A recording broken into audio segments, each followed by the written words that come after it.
Self-discipline is must to realize your aims. You need to organize all your inner strength to be able to move towards your goals in a confident manner. You know, confidence is something you acquire in yourself, believing in yourself, your ability to move with the courage and conviction of changing things around, changing the story. Sometimes we just have to be real to ourselves in things we do. Oh yes, it's on Good Morning Liberia-VOL 104.1 FM, folks. It's great to be here on the Wednesday morning. Oh, it's great to be back on the radio with a different sound. Oh yes, the voice sounds different this morning, still under the weather, but it's good to be here. It's always perfect to work in the interest of Liberia. Okay, so good morning and welcome to this Wednesday's edition of Good Morning Liberia, April 5, 2023.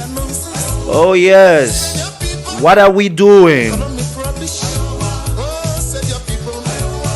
Good morning to the great people of Liberia. You are so special. Wheresoever you are, whatever you're doing. In Liberia's 15 counties, it's great to be here. Thought best in the interest of Liberia.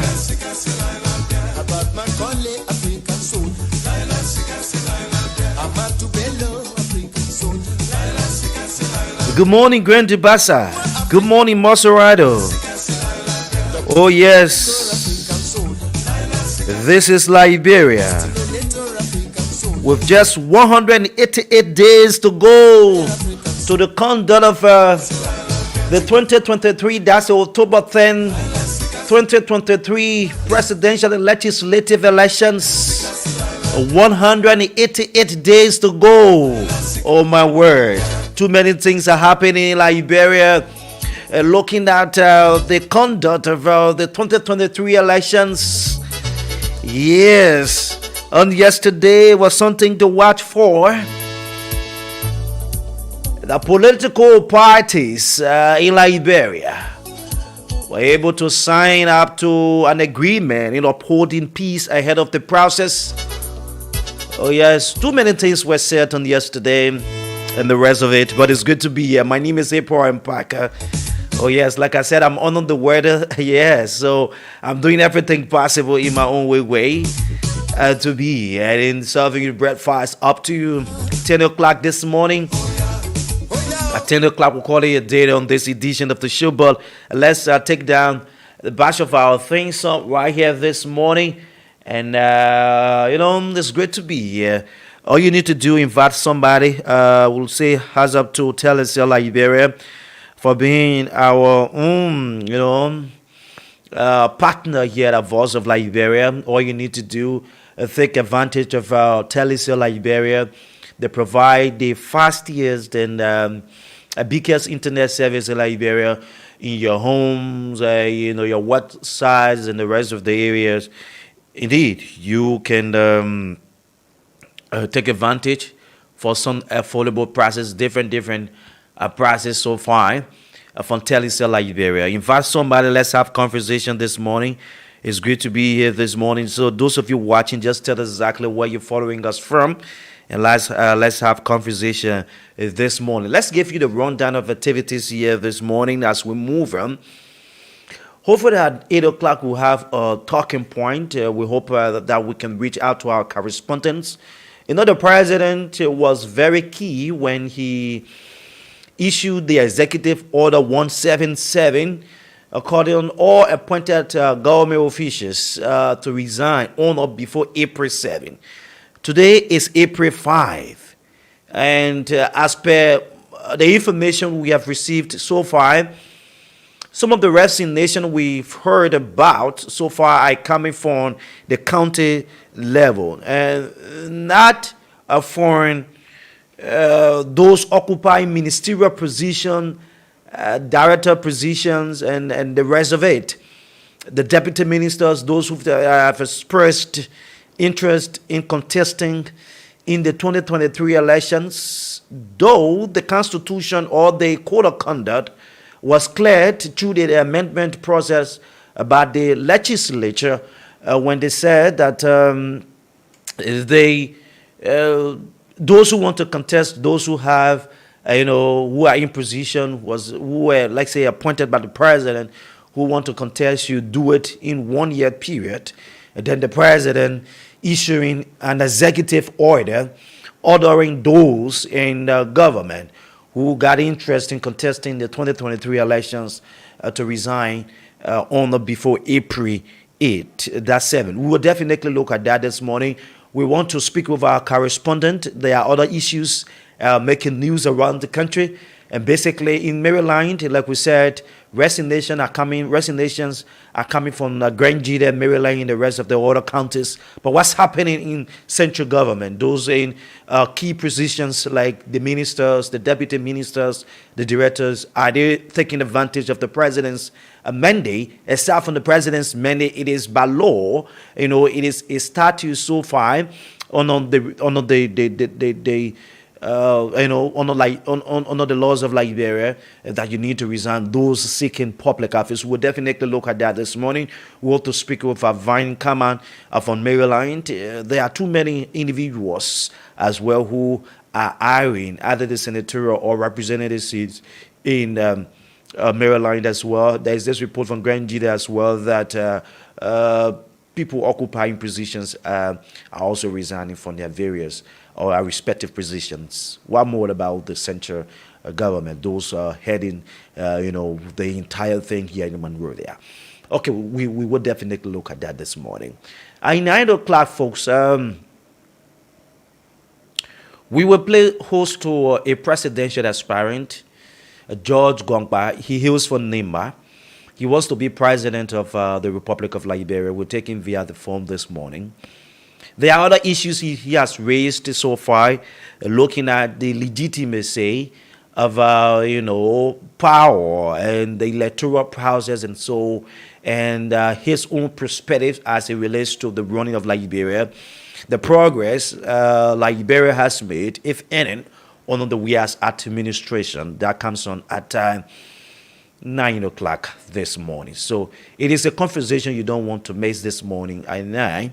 So we'd like to say good morning and welcome. Let's have ourselves a great time on the beautiful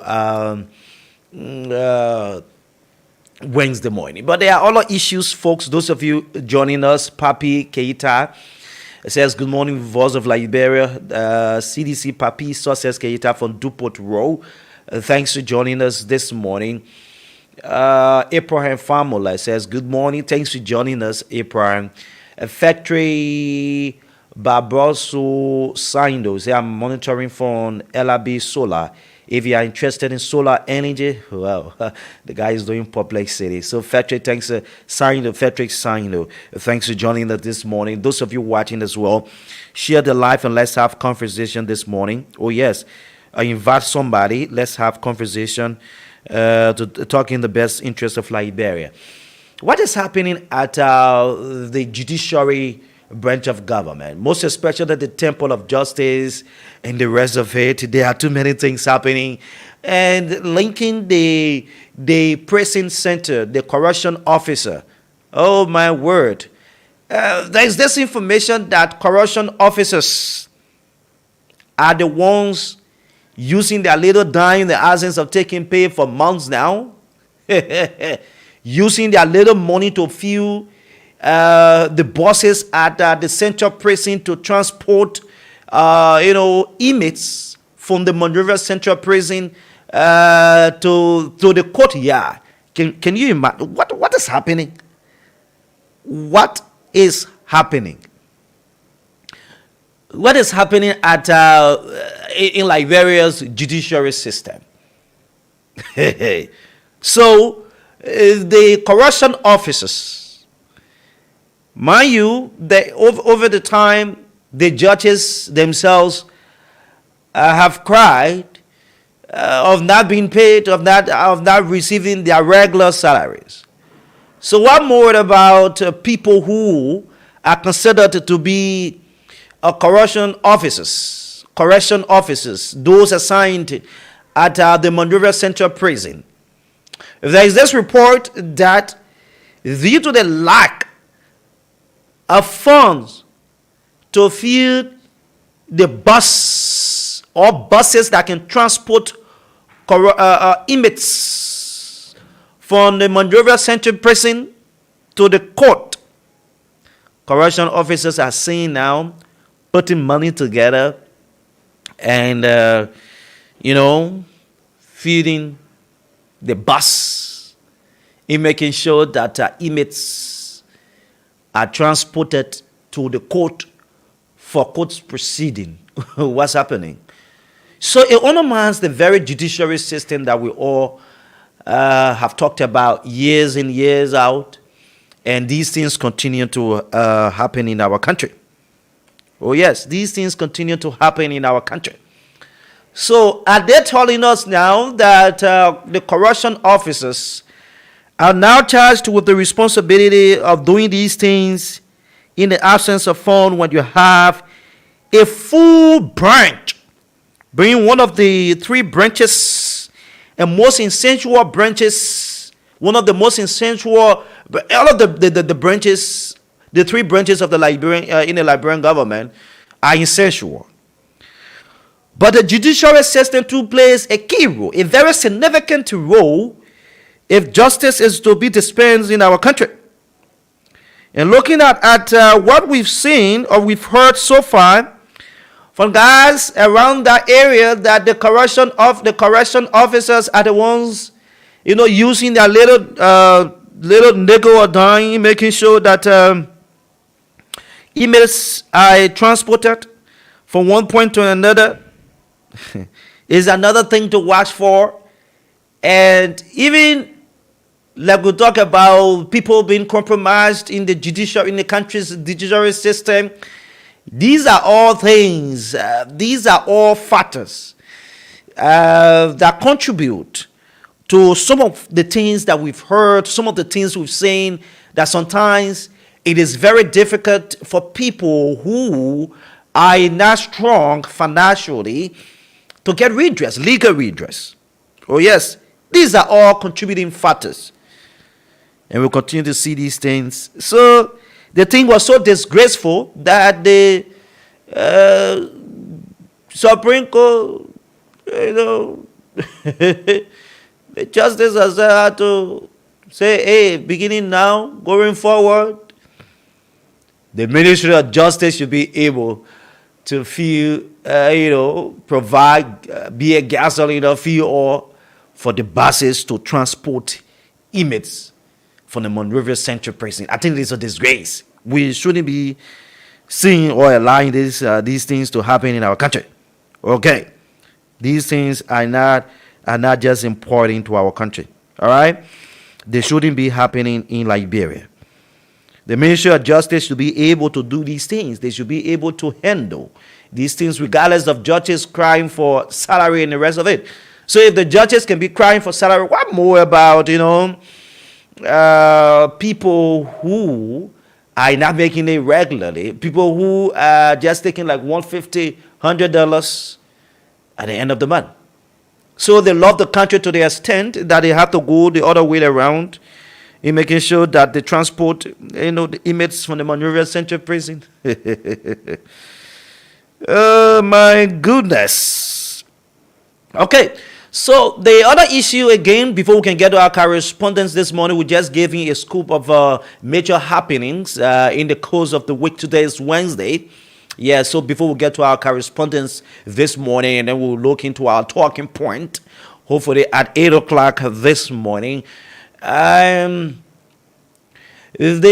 Supreme Court is looking into the matter. They looking into the matter. Mind you, the CPP filed a complaint against the country's electoral body, the National Elections Commission, calling on the Supreme Court of Liberia that the Supreme Court has violated the laws of the land by conducting a voter registration exercise in the absence of hearing or looking up to the census report. The statistic body conducted census in Liberia, and the preliminary results came out to 5.2 million people in Liberia.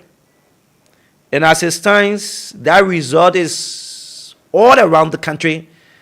And the very first time it came out, the guys from the angle of the CPP challenged that result and said it was not legitimate. And in fact, when the National Elections Commission started the voter registration exercise, they said that it was not a legitimate one for the electoral body to have started the conduct of registration in the absence of doing demarcation. But again, the National Elections Commission own work, I think it is rested upon the shoulders of lawmakers at the legislature to adhere to the census report that yes, there should be a demarcation after a census is being conducted. Now let's take you back in 2008. In 2005, the elections were conducted, and as per the Constitution, after every 10 years, a census will be conducted. Now that census helps national government to be able to decentralize her development if the need be. Should be able, it informs the government to be able to target areas as it relates to population growth and the rest of it. So in 2008, the statistic body was very key to have conducted the census. And that census was conducted, and because we were not in election year, in 2011, they issued about demarcation as per the report from the census, and that's why the demarcation process, the National Elections Commission had to go through that as was being approved by the legislature in 2011 to have conducted or carried on the demarcation process. So, but then we have 64 seats in 2005, 2006 at the legislature, 2011 after the conduct of the census in 2008, and then the demarcation process went on. We came out to 73 districts from 64 to 73. Now we have 73 districts. Maserati won some seats. The district 10 today that is the heat or area of attraction in these elections was given birth to in other districts around the country, like district number 5 in Maigibi, district 5 in Grand Bassa, and the rest of it, because they won 2 seats in the rest of it. But mind you, the last time we reported that there are other lawmakers at the legislature who do not want for a demarcation process to be carried out across the country affecting the census report. So some think and believe that since in fact the voter registration exercise is ongoing and then you carried on the issue of demarcation, there are other areas they have worked, and at a certain point in time when the demarcation exercise or the demarcation is conducted and the rest of it, their stronghold might be taken from them as per what they've done in their respective areas. So they thought of suppressing the process. But the CPP is key on this particular matter, so they had to go to the court, and the court looked into that matter and the reserves ruling yet. Oh, yes. So the argument from the National Elections Commission, just an update, is that the National Elections Commission is not charged with the responsibility or constitutionally is not empowered to carry on demarcation when they have not been empowered or instructed or been approved by the legislature. So that's their reliance. So for that one, they cannot be blamed. They cannot be blamed. All right. So that's it for now. The issue of the CPP angle. And this is where we are. We're looking at that. What will the Supreme Court say? And today, Wednesday, April 5, the Supreme Court as well will have a conference with the economic freedom fighters of Liberia of Emmanuel Gongo. Oh, yes. The economic freedom fighters of Liberia filed a writ of prohibition against President Weah's Executive Order 177. And then they want to know the legitimacy of the president's order. When the code of conduct is already an existing statute in Liberia, and there is no way the president should issue an order. Because, mind you, once the president issues an executive order, the legislature cannot overturn the order from the president. So sometimes you see the president will issue executive order relieving tariff, tariff on commodities in Liberia. They will come out and they say this one. Some of the orders affecting trade and the rest of it in Liberia. The president is charged with the responsibility under the Constitution. So once that order is being released, the legislature has no power over that. Okay, but the EFFL is saying that looking at the nature of this entire thing, when you have the code of conduct that should guard government officials in our country, oh yes, it's been disrespected. It has been ignored. So the guys from the judiciary, that's the Ministry of Justice, and all of the guys occupying positions at the Ministry of Justice and the EFFL of Liberia will have a conference today with the Supreme Court. I'm sure the Supreme Court want to look into that particular matter, so they begin with a conference and will not just be definite on the process. But the argument, as per what the Code of Conduct says, is that the president should just get somebody monitoring the ombudsman, monitoring the system and making sure that he doesn't embarrass himself by issuing an executive order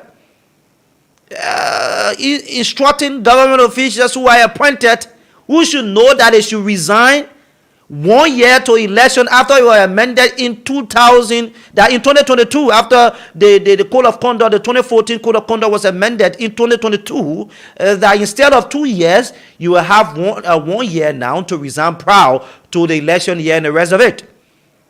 So, instead of the president issuing order, get people monitoring them, and the National Elections Commission too has a greater responsibility to play role. So, let's observe that we just 7 months to election, and then this is where we are.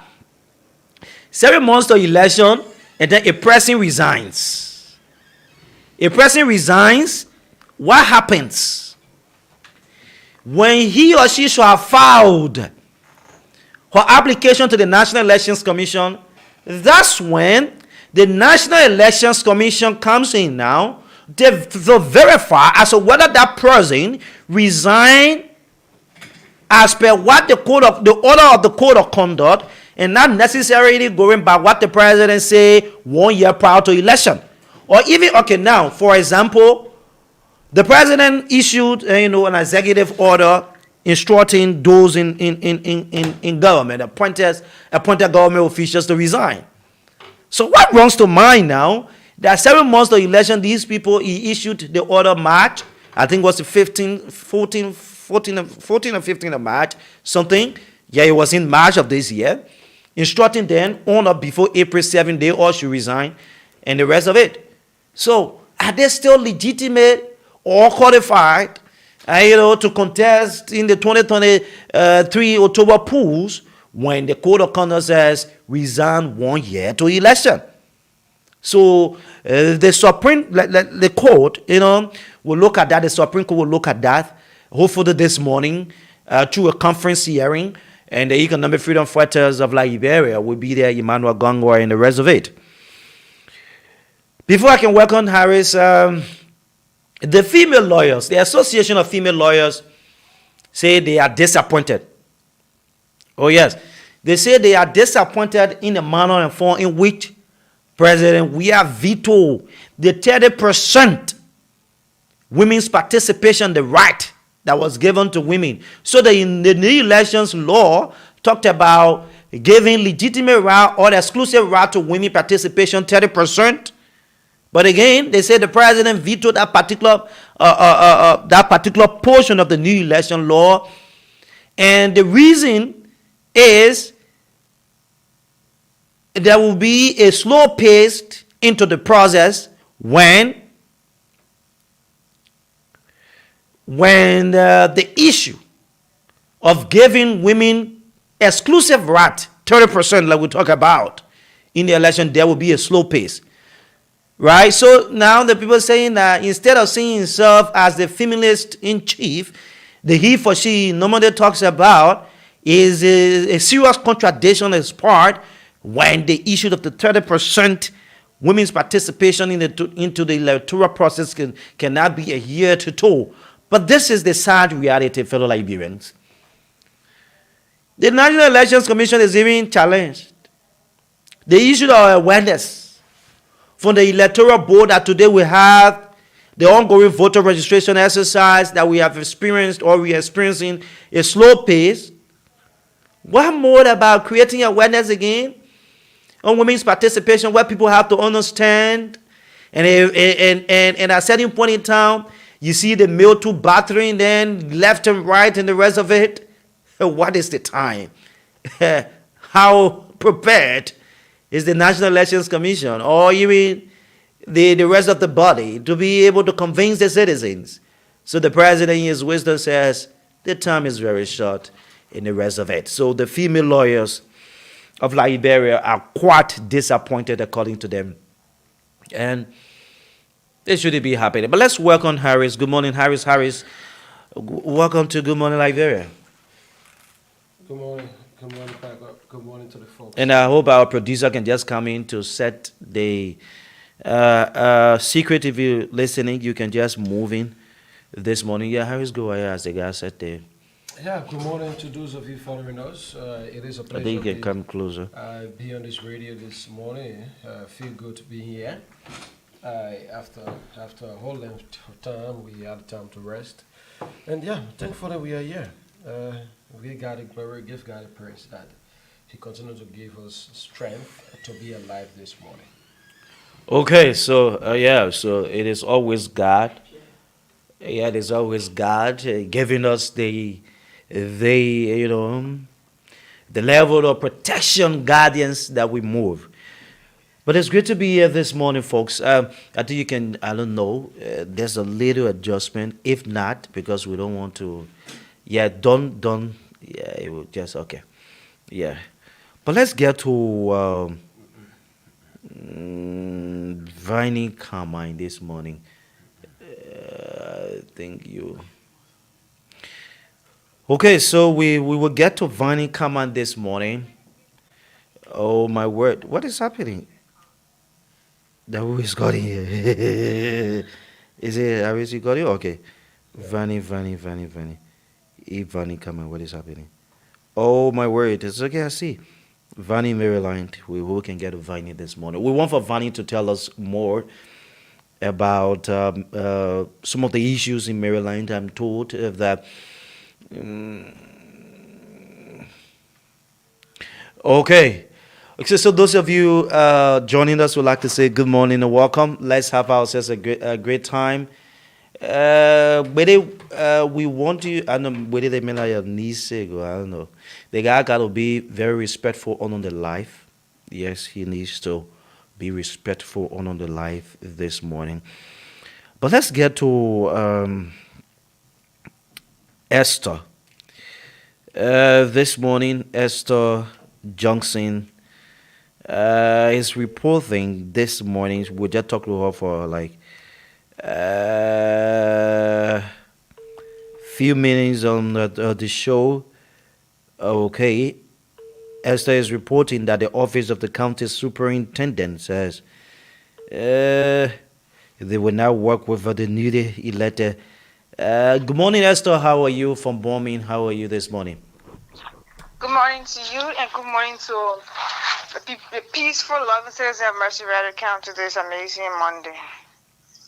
How is this bombing and where do you join us from exactly on the program this morning?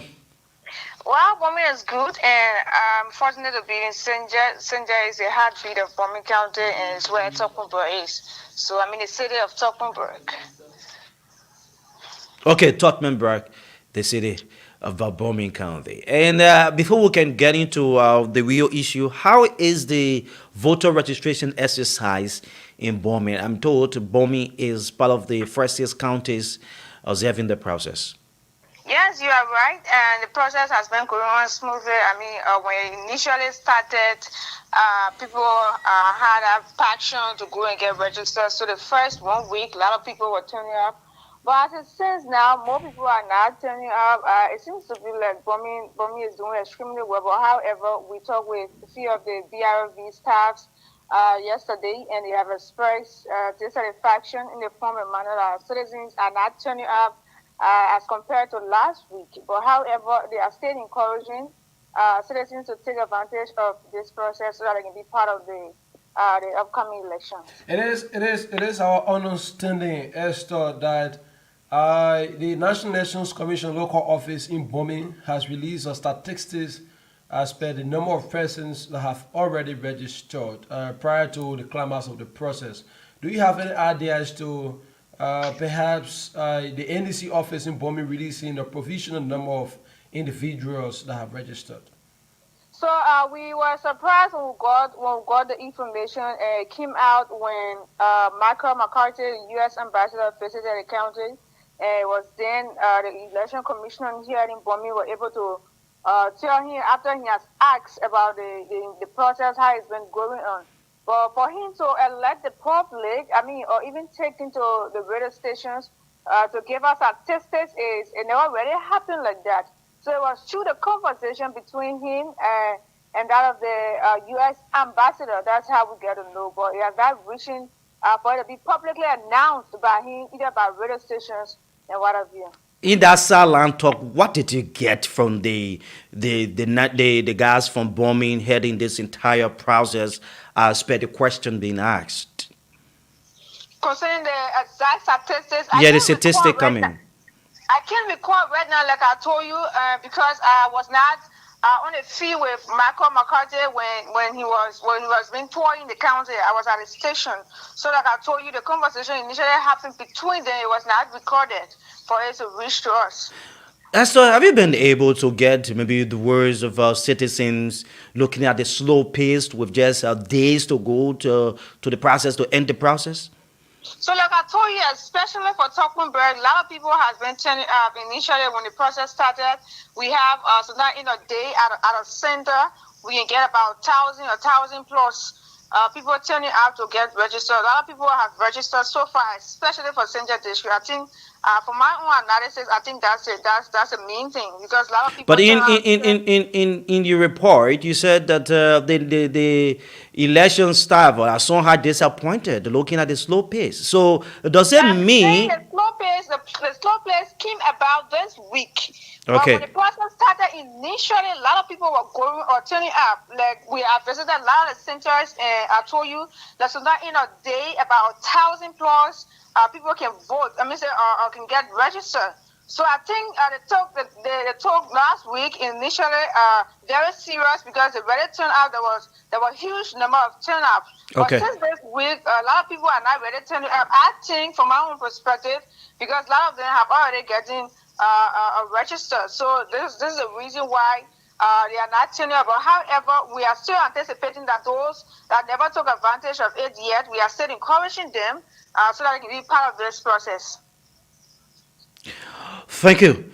Okay, so that's good. But let's get to this issue now.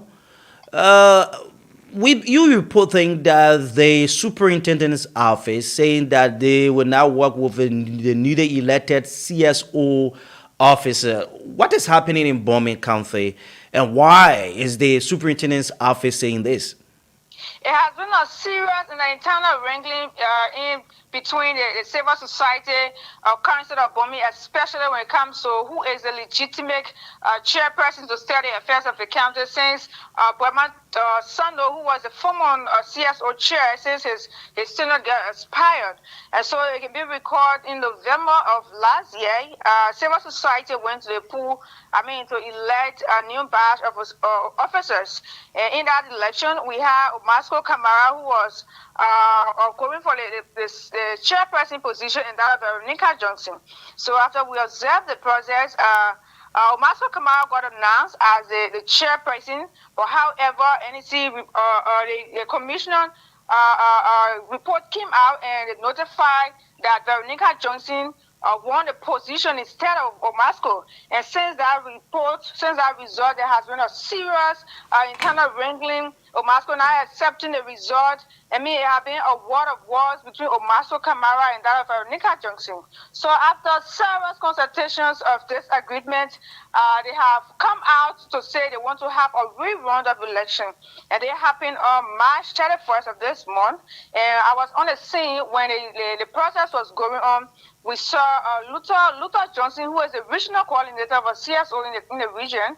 He came from nowhere and he disrupted the entire process. So when I got to him trying to find out what's really going on, Luther expressed dissatisfaction in the chairman of the committee, and he said that he was not notified, he was not informed, that he's not aware of any election or a rerun of election. So because they are having a rerun of election and he's not aware as a regional coordinator, so he disrupted the entire process. So I spoke with Poka Brown. Poka Brown is the chairperson on the commission, and Poka said that he initially informed the regional coordinator, but he alleged that the regional coordinator is somehow siding with Maso Kamara, who the result is not in his favor. So I think it's because for that background, according to him, that he came to disrupt the process.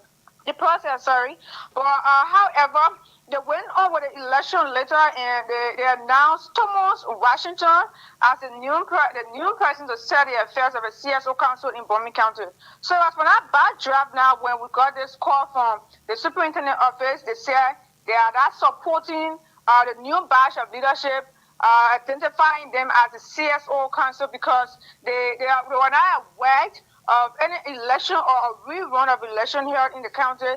In fact, it was surprising, and they are not welcoming that idea. So for that backdrop, now the newly elected chairperson, who is Thomas Washington, debunked the statement from the superintendent's office saying that the superintendent office and that of the CSO council has been having this coordinated working relationship.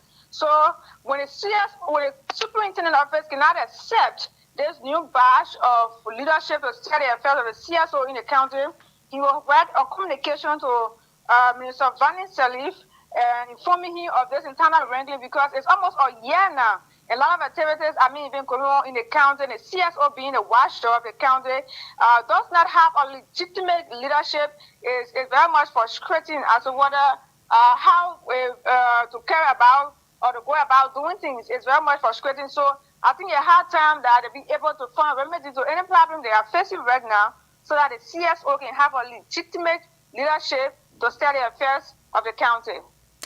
Okay, Esther, let's leave it right there. But before we take leave of you, Esther, it is important. Let's look at the 2023 October 10 election is right around the corner. I'm told 188 days to go, something. And there are too many people expressing interest to contest. Do you have people from the county occupying positions who have been appointed by the president? All the names that have popped up so far expressing interest to contest either the Senate or the representative seat. Some of them in government. Have you noticed anything of such? No, no, no. We are not experiencing that, especially for Bomi County. We are not experiencing that because now the aspirants who are vying for the position of representative and that the senatorial position, most of them, at least most of them, are not even in the county. They are not being in the country. They are from abroad. They are just coming basically because of this election. So we are not really experiencing someone having a position right now and still vying for the senatorial position. I'm told that the director of Water and CO2 has expressed interest in that particular area, in Bomi, the senatorial seat. Donald Kamara expressed interest. He expressed interest of vying for the senatorial position. But let's look at his engagement. Has he been like engaging in recent time that will prove that yes, you will appear on the ballot? Well, he has been carrying on activities, but of recent, we have not experienced that yet. Okay. Esther, thanks for joining us. Thanks, dear. Okay, Esther Johnson comes from Bomi. Indeed, she is our correspondent from Bomi County, bringing us up to speed as it relates to that development. So this is what we want to do. You know, the president's mandate is just right here. April 7, and those in position should be able to resign their various positions. There is another thing, John D. Bakwe from Grand Bassa, and I'm receiving something different for Grand Bassa. He has expressed interest to contest in district number 2. The seat Mary Kawa, the wife of Chief Zansan Kawa, occupies. She occupies that seat now. But there's a little turn around that we're receiving that, Jante, he has done some good things in his district and the rest of it. I remember 2005, Jante was very key 2005 up to 2017, but he was not fortunate to have gone, at the legislature, so he was appointed superintendent. But since the entire thing, the man has been very robust and think, but as per the information receiving, he might not contest because of some level of influence. But this is where we are. The April 7th deadline is up. Yeah, Paco, and it's very keen that we place emphasis on the April 7th deadline because mind you that the executive order called by the president that everyone should resign on or before the 7th of April. So what that means is that if all of you that are expressing interest or that have expressed interest, one way or the other say you want to contest, you want to form part of the EMC, you want to contest for various representatives and senatorial positions, or even up to the presidency, then it calls for you to resign before the 7th of April. But Paco, here comes the thing, like I always say on this radio, that resigning is another thing. And entering the process with the confidence that you're going to win is another different thing. So one who want to look at themselves as to, well, what have I done over the years that I think by entering this race will serve me well? Why if, given the worst case scenario that I'm not fortunate to be elected, what becomes of me afterwards? So these are things that I consider. And I want to believe that most of those that we hear, most of those names that we hear in the process will back off. Because they want to choose between their constituents, whether the people get them a hat or, or not. Because like we have said, these individuals, since President George were appointed, and most of them don't even have standing relationship with the people. Most of them, what they have done over the times, is hunting them as we speak. Like you want to speak of the likes of Donald Kamara. To be honest, in all fairness, you enter Bomi today, you want to talk about the top 5 persons in terms of those that are favored to win elections in Bomi for the central post. Donald Kamara is not amongst them. Have you done your survey? I was in Bomi one of the last time. Okay. I was in Bomi just over the What weekend. have you gathered? So I want to tell you that I was in Bomi over the weekend. I had a time, to visit some parts, especially now the areas that could be the center of attractions, right? You want to go to the locals, right? You want to go to those that have, those that make up majority of the population, and not the few ones that are educated that sometimes will eat their education compromise their integrity, right? Okay. So But you wanna, let's get Vani on yeah, this issue. let's He do Vani. reported. Yeah. Good morning, Vani. Yeah, good morning, Pagos. Let me say good morning to those following this broadcast this morning. How is Maryland, one of the counties I love in the Republic of Liberia? Yeah, Maryland County is good this morning. We have a good atmosphere this morning. Okay, where exactly you join us from? I'm joining you guys from Harper City, the capital of Maryland County. Harper City. That's good. And Vani, before we can get to the issue, how is the fever leg ahead of the conduct of the voter registration exercise in Maryland? Since I'm on course, just seeing sometime last week, the listing of those that applied to work with NEC, the listing came up and the training, was conducted for the registrar, those that want to be computer technician and the supervisor. Okay. And they conducted the training. Okay, and I know aspirants are doing all they can, to put their houses in order. Yeah, exactly. Okay, so let's have conversations surrounding the president's executive order 177, instructing or ordering all government officials appointed by him to resign on or before April 7. Let's look at Maryland to be one of the counties that will have appointed government officials from the angle of the superintendent, city mayor, port manager, and other areas as well. Let's have conversation. What have you gathered so far, linking people having interest in contesting either for the Senate or the representative seat in Maryland? Oh well, what you just talked about, when the president made the pronouncement or the reminding those that want to contest election this year that were appointed by the president of the Republic of Liberia need to resign from their broad position. Actually, it was something when it happened. The sparring in the county, there was an easy, more especially those that are working with the government of Liberia.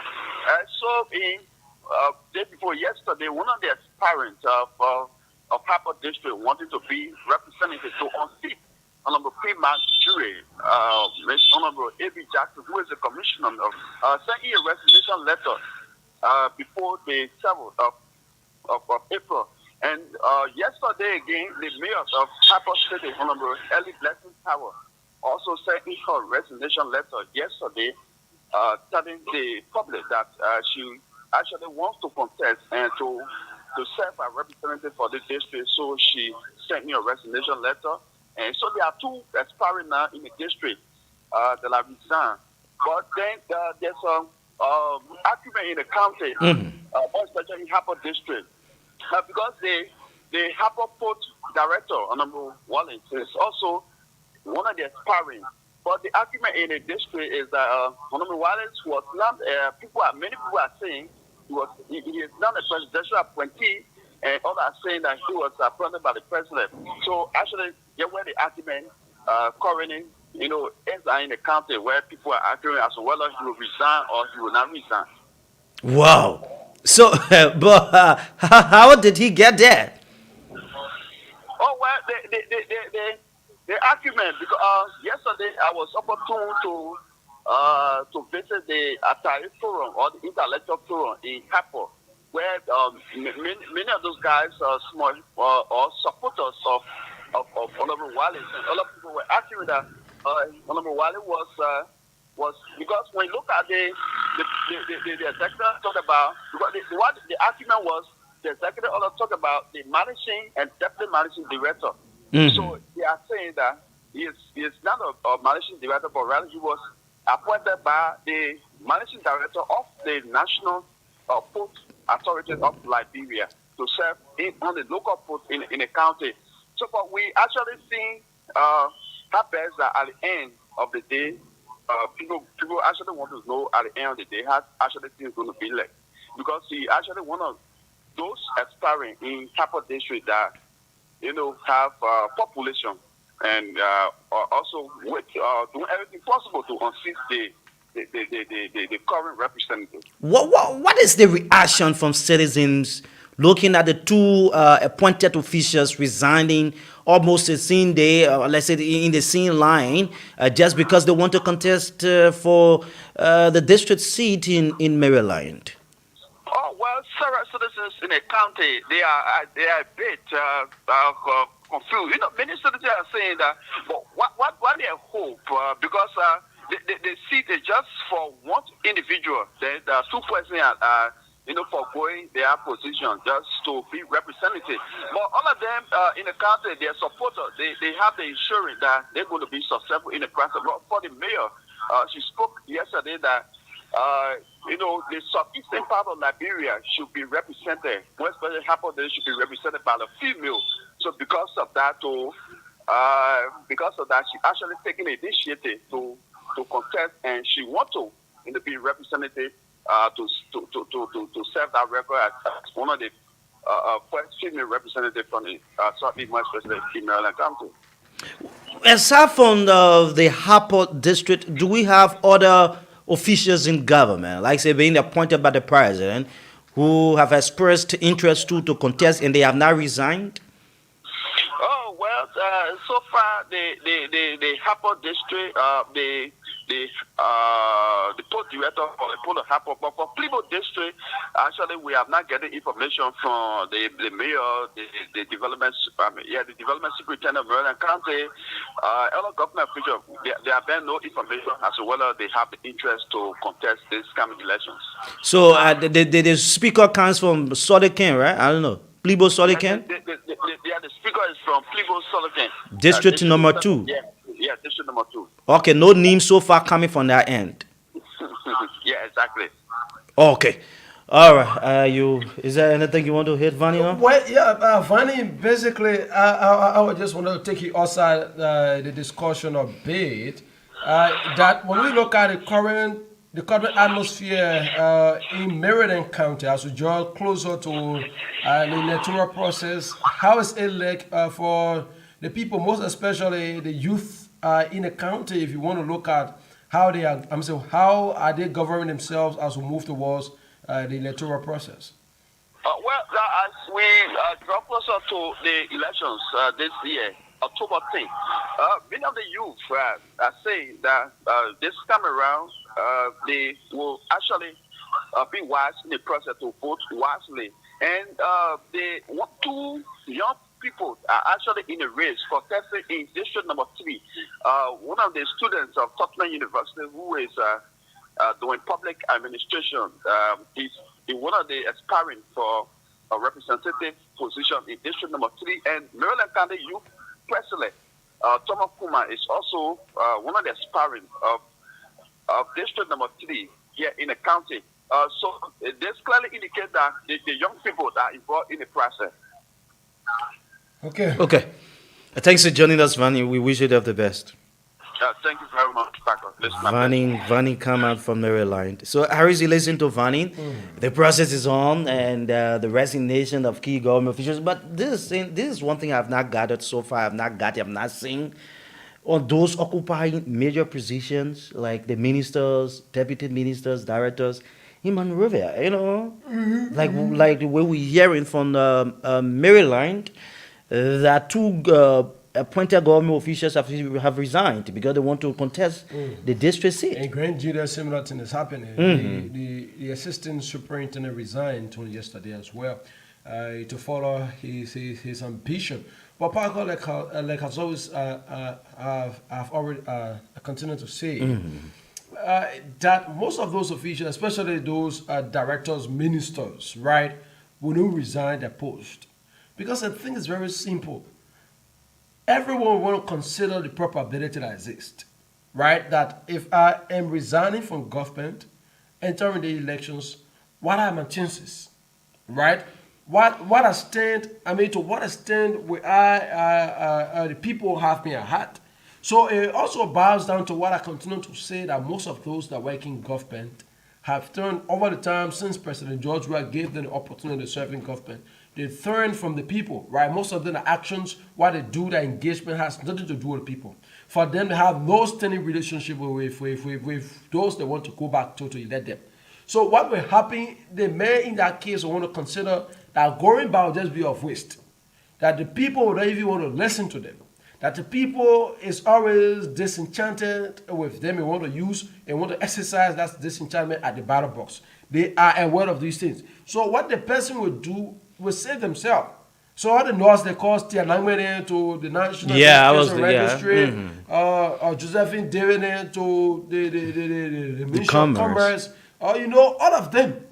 So they want to say, just talking around the corner, everybody just talking, I'm contesting, I'm engaging in a I think we want to change because at first the fair process could have been open, that while you stay in government, you can contest and you use the resources of the country to fund your campaign. So they are considered as well because the electoral process is very expensive. In a case that you use all of your mega resources and think and engage the process, and if it doesn't play out for you, what becomes of you? Is it that you are feeling somehow sorry for them no, when they should have taken on the I'm process? Not sorry, right? But some of them have been engaging. I'm reading the minds of the people. I'm reading what the people are saying. Because there's a conversation that if you leave the studio and you want to have outside, right? You want to have this conversation with the KK riders, with the taxi driver, with the marketers, and they're going to tell you. They'll tell you that these are the folks that are working in government that have already stolen from all. The president put them there to help us support, to support his agenda, and they have failed to deliver. They come to us to vote them. So these individuals have heard in the popular space, from one way to another, the conversation from those that they are expecting to vote them. So when you want to enter a process and those you think that are supposed to say, yes, we agree to you, start to bring out these kinds of conversation, then you want to take a back. You want to ask yourself, what if we fail out on this journey? What becomes of us in the next year? Will the government be still, will the government open up to bring us back on board? Will there not be individuals who fear our seat once we leave it? All of these things, they are considering them. So my point is, those individuals, listen, if I was in government and understanding that I did well and in my services, has impacted Liberia and I want to contest, trust me, the day the president ordered that you should resign on April 7th, that's it, they're going to resign. Because I'm confident as per the work I have done. But that is, it is a statute already in the country that 1 year prior to election, you must resign, regardless of the president's order. And there where the EFFL came from, it is from that angle the EFF came and at the end of the day had to file a writ of prohibition to the Supreme Court. But there are other people who've been engaged. The last time we listened to the Director General of the Liberia Civil Aviation Authority, he talked about resigning too as well. He said he has done more engagement in Lofat and he wants to contest on the Senate, the contest for the Senate seat in Lofat County. So he feels that he has done enough. Then you resigned. This is the thing. Then you resigned. When you resigned from the post, then it says well now that you are going to you are going to engage with people. But when you see those individuals like Donna Cameron and expressing any interest of at any point in time in to resign their post, they're not showing any interest of resigning. Josephine doing it. But Josephine is hopeful of running the party's ticket in these elections. She is hopeful. She has been engaging, the process. She has printed billboards that that even violate the elections law of our country. But the National Elections Commission sits there and acts like as if nothing is happening, and they see these things happening. So Josephine David has been engaging. So she is hopeful of maybe contesting on the party's ticket. But I think you're making a sense as it relates to their own direct involvement with the people. These elections, like we always say to our citizens, should be a very decisive process where citizens will not just be carried away by little or nothing, or people moving the community and tell you This is the time that you step up high in making sure that you elect us. So people in position like Harris said, they haven't had this real relationship with the people, like those who are appointed by the president, who have been appointed by the president some 5 years ago, and they still occupy these positions.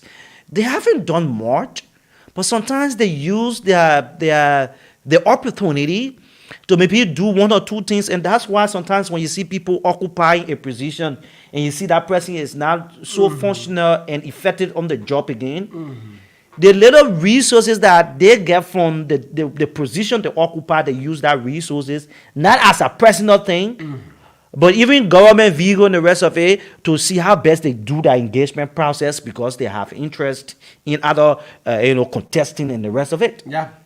So that's exactly what the people have been doing. Like there was this revelation that came out that the guy from the national voter, the registration, the web citizen can go and get their stuff. The Anangwe that people were going to do the thing on Konosa and thing just to feed his campaign process in his county that he has expressed interest to contest. So these are all contributing factors. Sometimes people look at and say, hey, but what really this person has done? So sometimes they use the position now to get to the people and see how best they can cajole the minds of the people to get them off track and having them elected to either the Senate or representative and the rest of it. But again, it is crucial into our process. Look, these things, we should be respected of the law. The Code of Conduct, since 2014 and prior to its amendment exercise and the rest of it, being more effective and you name it, the Code of Conduct has been disrespected. Oh yes, the Code of Conduct has been disrespected to the letter. That there are provisions within the Code of Conduct that talk about officials who are also appointed by the president should not engage into campaign activities and the rest of it.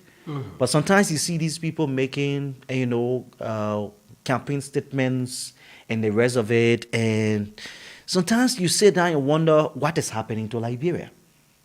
What is actually happening to Liberia? So it said that these people who have expressed interest will actually resign ahead of the president's mandate, or as per what the Code of Conduct says.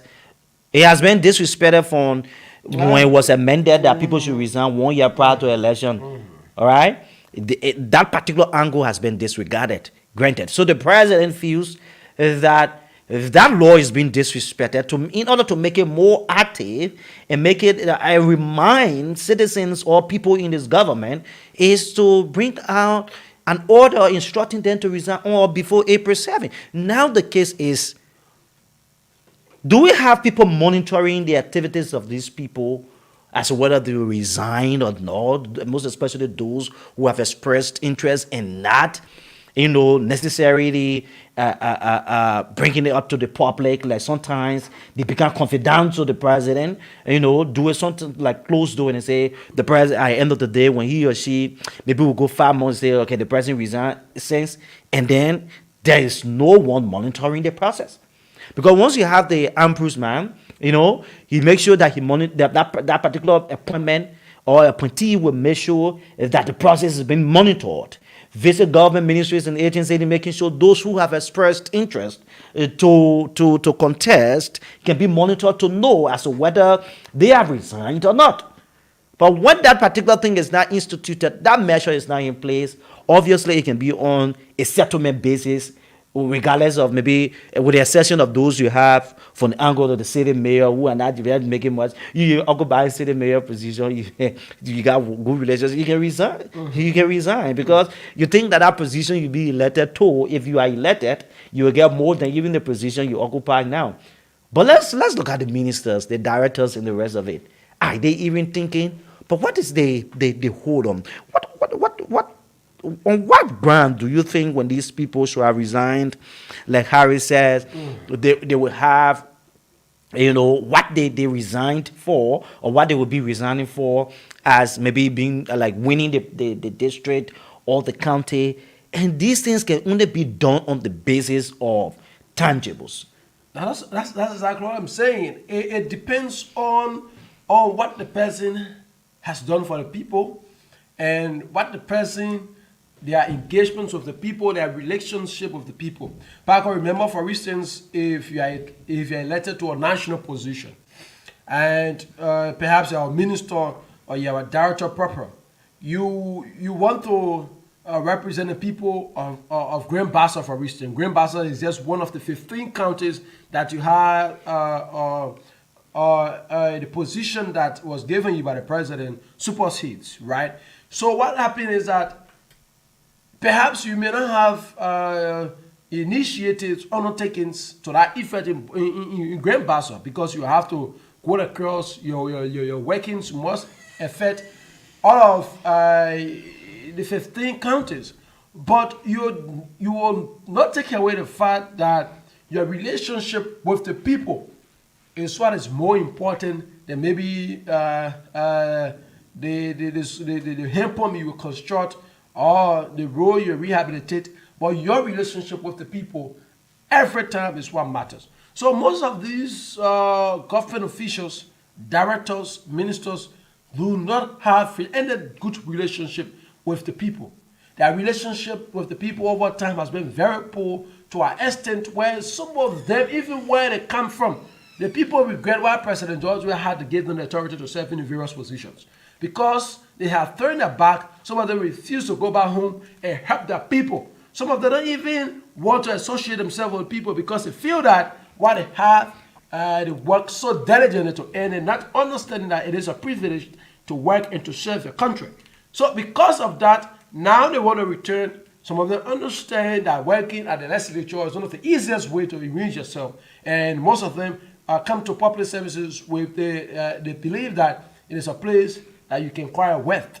So they want to go back. They want to go back in the districts, in the counties, so they can contest in the various elections and ascend to the legislature and reach themselves. But again, they are considering that, hey, over the past 5 years, since I was given the opportunity to serve under this government, there has been times I have failed the people. I have refused to associate myself with the people. There are times that when they needed me, I turn my back from them. All of these things, they consider them. So what do you do in that case? What will I do in that case? Like every other individual, for those of them, we want to take a back.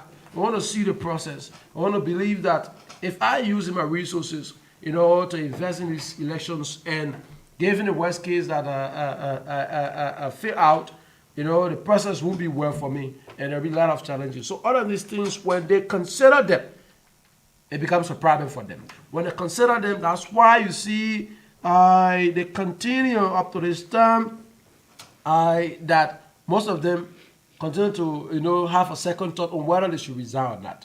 Because trust me, most of those ministers pack up after the resignation, it will be the end of that story in Liberia. I want to be very firm with it. Okay, that's good. This is Good Morning Liberia.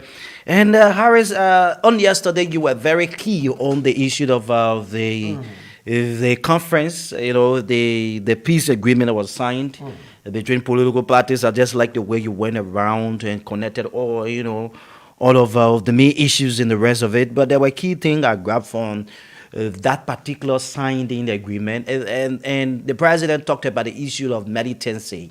Political parties, should be, they're thinking about militancy is something that we need to discourage in this country, because the young people are taking advantage of this process to go at, permanent people in society. And sometimes they use that as a means to maybe to get at, people, peaceful citizens and the rest of it. I think the president's recommendation is key. I think they can look into that. But this is where we are in the midst of these agreements or understanding. Harris, in 2017, there was this agreement held. There was this agreement held as well in 2017. At that scene, it was in Monrovia, when they signed out 20 of Liberia's 22 political parties that were registered for the 2017 elections. They signed an agreement, and at the end of the day, we saw the issue of violence against people, electoral violence, the rest of it. So, in the midst of this particular agreement, what do we stand? The political leaders now have the responsibility to conscientize their supporters. Because if you say that we just sit among ourselves, mind you, these things can be said easily among ourselves. We understand ourselves that yes, we're not engaged in the violence. But our supporters are the ones that can carry on these things, they can carry on these acts. It is our responsibility now to call our supporters together to make sure to enlighten their minds, tell them the significance of the signing of that particular agreement. Because you don't want to sign an agreement after 2 days, even in campaign time, you see people going at each other. When getting campaign, it becomes worse. Like I saw former vice president, when he spoke on behalf of the opposition, naming electoral violence against the Unity Party candidates. He made mention of Corina Crack Tokba when they talked about the replacement of Sir Joseph. He brought about the Teller UA incident in district number 15, and the rest of it. These are all evidence that yes, we've experienced the issue of electoral violence. But what do we stand? So now, I think the opposition, or like say the political parties in our country now, have the bigger responsibility, the real task, not just to sign the agreement, but go beyond signing the agreement, telling their citizens or their supporters, this is where we stand, and we stand for a peaceful process. Certainly, it goes beyond just that, Paco, and I love the right way you place it, because like I will borrow the words of Sheikh Kouyaté yesterday. Signing just one of the ceremonies to be done, but afterwards the implementation, how will the message trigger? Because most at times when violence happened, the political leaders are not the ones that are directly perpetrating those violence, right?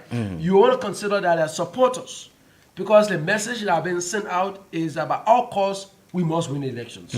By all costs, we must get the results that we need. Like our part in Ambassador Barker's speech, I mentioned that the ruling establishment, for instance, is more concentrated on the outcomes of the election rather than the indicators leading to elections. And I also want to say that that statement also reiterates or is redirected to the oppositions as well. There are the opposition figures are more concentrated as well on the results of the elections rather than the processes leading to the elections. So when you have both sides thinking that way, then it doesn't play well for us. Because what's going to happen is that everyone feels that they are winner, which of course is a very good one. But you must always consider that there are only two results. Either you win or lose. So you must educate your followers, your supporters, or who be sympathizers that, hey, in spite of the fact that we want this result, but in all of our undertakings, let's understand that one, we have signed up to our commitment. How many political parties will leave from the Farmington Agreement and have a conversation with their supporters that this is what we have said we will do. Let's do it together. Trust me, after this thing will stay amongst the political leaders. Will stay among heads of the party. People just understanding that they are not just the one that this thing is targeting, but rather the supporters, those Liberians, those Liberians that feel that this person is qualified and that person is not qualified. So a responsible political institution, what do you do when you come from these kinds of engagements, Spiker? You will have a national discussion with your supporters. You bring them up home, or you visit them and say, this is what we have signed up to. This document say we must remain peaceful at all time. We should refrain from violence. We should conduct ourselves peacefully as we go through the election process. This is what I signed to. So it is our obligation, every one of us, as well, to abide by it. So if you move from there and the supporter want to engage in violence, maybe perhaps while defending you, we also want to reflect that my political leader has signed up to the Family Declaration. But how many let's say, who are those supporters, right, especially the locals, those that have the strength, the voting strength, right? Those that have the strength to elect you. How many of them are aware of what we refer to as fundamental declaration? What the fundamental declaration is saying? How many of them are aware? Okay, let's get to the telephone line, Harris, to take your calls now. At 9 o'clock, like we said, we will play host to George Gompu. Professor George Gompu served as the Deputy Minister of Budget in Liberia from 2009 to 2011. Okay, so we will definitely, so you can take the calls. Good morning. Yeah, good morning, Harris Bidding, and good morning to the first of Nigeria Assembly. Good morning to my fellow Nigerians for Radio Land this morning. Quickly, let's okay, thank you very much for the opportunity you have afforded me this morning to speak to my fellow Nigerians. By the way, the introduction, I'm Alfonso E.F. Kamal, calling for District 10 to be precise. I join your conversation this morning for my resident transformer. Listening to your brilliant analysis you have gone about listing this morning. Are you sure that if people will be able to discard themselves on a position before the 7 days of this month, according to our constitution? But once they don't do it, then they are. Yeah, because I think if this is going to be something that's going to be genuine, it could have been done ever since. Because we only have today and tomorrow. Up to this time, we're not hearing nothing for people like Joseph Davis, people like Joanna Kamade. Up to this time, they are still seeking for election, and they don't want to disregard the post they are occupying today. So I don't think Mr. Bele, this thing is workable. It's not no working. So I think we are just dancing with our own constitution. We are not implementing what's supposed to be in the constitution. Okay. So I thank you for my contribution this morning. Okay. All right. 0770907 0880907 Add the numbers. Call us on these numbers and be live on the program. Hey, we take more of the calls. Yeah. 0770907907. This person is right here. We'll talk to you. Good morning and thanks for joining us. Oh, thank you very much, my brother. Oh, this is Bobby Abu Meska. Oh, I phoned this morning from the office of Samuel P. Jacob, District 6 SD Kobo. Oh, my brother, let me appreciate you guys this morning for the topic because it is very pertinent to the discourse. As per the law of things, as per what we are seeing, no, my brother, our constitutions have been disrespected since the ascendancy of this government. Listen, the government, there's a law called the Ample Man Law. And that is law that people supposed to obey that law. That law set for those who are minister, superintendent, and what have you. If you wanted to contest as a minister, you should resign 1 year from your post. But look at what we see. The president disrespect the Ample Man Law and say to himself, he using a veto power, which is April 7, all government officials, which is on the street, should resign. No, we cannot run a country like this. This country is a country of law, and the law that is within the country must be respected highly. Let's see, we can get people respecting the car they ride. Look at the minister's car. They respect the federal car that they ride. But when it comes to the country law, they show no interest. But listen, in our new dispensation as young people, as young political activists, some of us will not sit to foresee this happening. So we give people up to now estimated time for today to tomorrow and 7. Those that wanted to run at the cost of the president, we accept right now. They must resign. They must resign immediately because our Lord have been disrespected, and we will not show by October 10 to concede. Okay. Thank you, brother. Let's talk to this person. Good morning, let's hear you. What's your name? Where do you join the conversation from? Good morning. Good morning, let's hear you. Yeah, the name is Josh now, and I join your conversation from District 2 to be precise, Peace Island Community. Let's hear you. Go ahead. Yeah, thank you to the family of us like bro. Let me say thank you to the fascinating discussion.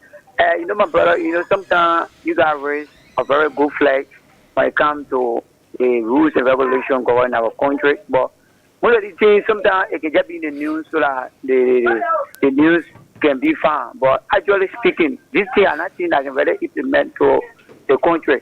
If you look at people resigning, if you look at the code of conduct standard in Liberia, these are things that have been written, but it has not been taken effect. Even Balanceari time, we was there, the code of conduct have been violated. Even this present regime again, they see code of conduct got 2 days now to people resigning to election. Then you tell me that people resign. You're joking me. Nobody going to resign. And I tell you for free, I challenge you. I challenge everybody that people who in governmental position will still remain in that position and contest.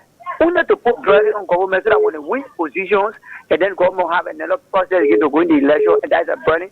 The money that is being used to what? To help our people in the hospitals, Thank you. to improve our other area. They will not do this. I take this pressing. Thanks for making your point. Good Yeah. morning and thanks for Yeah, joining us. for the second time, Alfonso Kamara. Oh, So, Alfonso.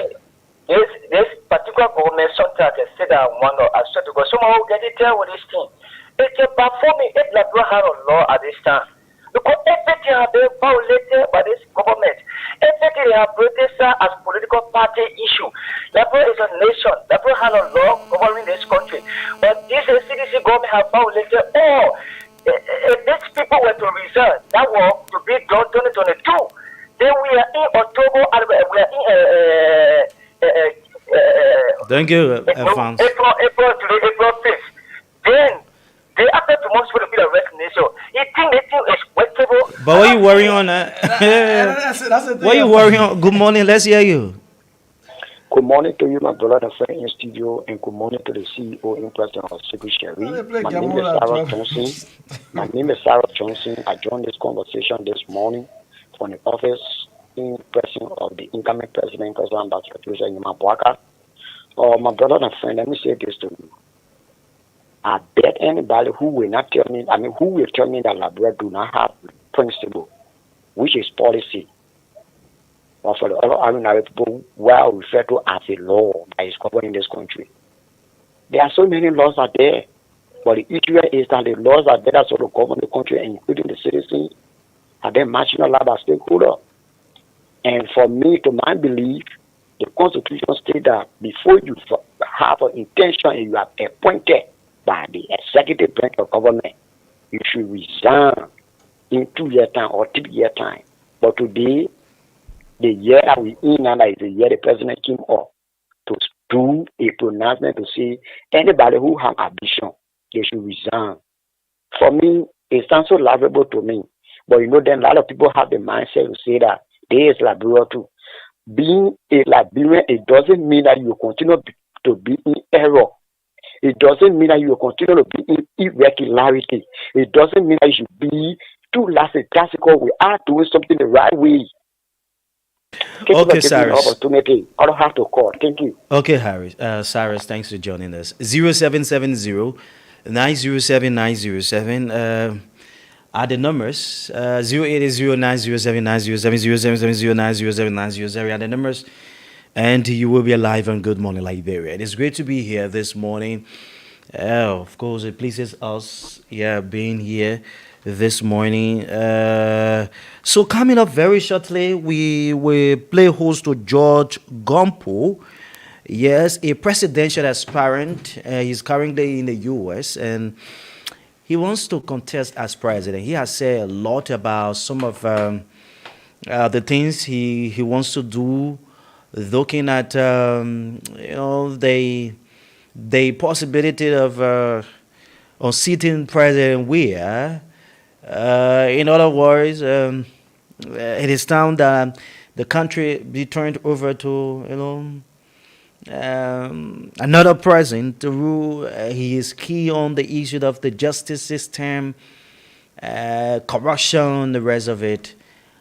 This is where we are, folks. My name is April Parker. Harris Willie is here. You can just set in a copy here. So you send it to my mail. Yeah. So we could just copy anyways.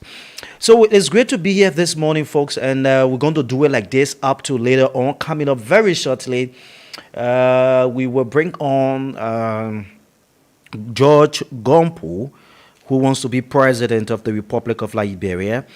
Yes, he has expressed interest and he has served in government before as per the record. Of course, he will be here this morning. Okay, copy. Okay, oh shit. Okay, so Harris, we'll take a break from Telecel Liberia.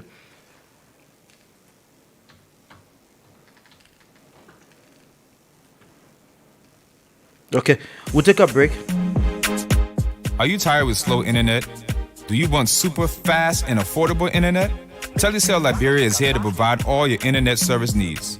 The internet is moving at a fast pace, and only super fast internet speed can help you keep up. At Telecel, our internet packages are divided into distinct categories: Mega, Optimal, Premium, Elite, and Big Business that suits kids, universities, schools, hotels, beaches, homes, offices, urban areas, and much more. Anything is possible with Telecel Liberia. Get your own streaming box for Netflix, Amazon Prime, Showmax, and more. At Telecel.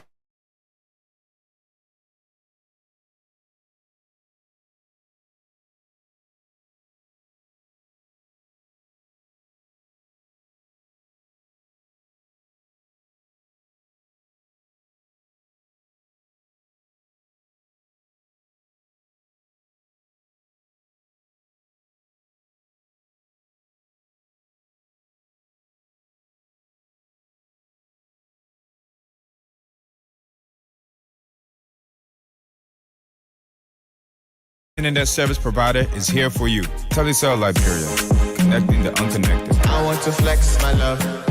I want to impress. Are you tired with slow internet? Do you want super fast and affordable internet? Telecel Liberia is here to provide all your internet service needs. The internet is moving at a fast pace, and only super fast internet speed can help you keep up. At Telecel, our internet packages are divided into distinct categories: Mega, Optimal, Premium, Elite, and Big Business that suits kids, universities, schools, hotels, beaches, homes, offices, urban areas, and much more. Anything is possible with Telecel Liberia. Get your own streaming box for Netflix, Amazon Prime, Showmax, and more. At Telecel, our amazing 24-hour customer service is there to help you with all your needs. Telecel Liberia, super fast speed, 24 hours technical support team, the best broadband and fiber optic internet service in Liberia. For more information, please call 0770-399-399 or 0881-399-399 or stop by our office on 3rd Street, Syncor, opposite the Carter Center and GLZ building. Visit our website, telecellliberia.com. Email us at info@telecellliberia.com. Telecel Liberia, the best internet service provider, is here for you. Telecel Liberia, connecting the unconnected. I want to flex my love. I want to impress. Are you tired with slow internet? Do you want super fast and affordable internet? Telecel Liberia is here to provide all your internet service needs. The internet is moving at a fast pace, and only super fast internet speed can help you keep up. At Telecel, our internet packages are divided into distinct categories: Mega, Optimal, Premium, Elite, and Big Business that suits kids, universities, schools, hotels, beaches, homes, offices, urban areas, and much more. Anything is possible with Telecel Liberia. Get your own streaming box for Netflix, Amazon Prime, Showmax, and more. At Telecel, our amazing 24-hour customer service is there to help you with all your needs. Telecel Liberia, super fast speed, 24 hours technical support team, the best broadband and fiber optic internet service in Liberia.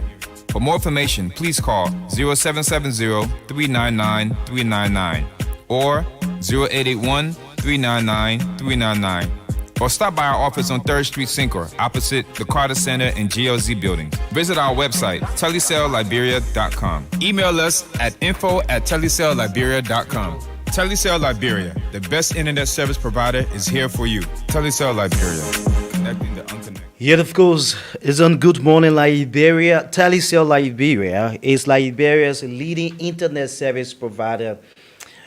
Get to us on 3rd Street and get yourself real internet service. It's on Good Morning Liberia, like we said. This morning we play host to Dr. George Gumpo. He hails from Nimba, and he has expressed interest in representing the country. The country's highest office. Harris, is great to be back. Yeah, certainly it is a very good one to be on the program. After the first segment, lots of issues we pointed out to some key national issues we had. And like you said in the final segment, our guest comes on, those that are desirous of contesting elections are always good. We bring them on, especially this time when you listen to policymakers. They provide their own perspective on situations. How they think about the process is always helpful. So it's good. Yeah, it's good to bring them on. Okay, so we have George Gumpo, Professor George Gumpo, served as Deputy Minister of Budget in Liberia from 2009 to 2011 on former President Ellen Johnson Sirleaf.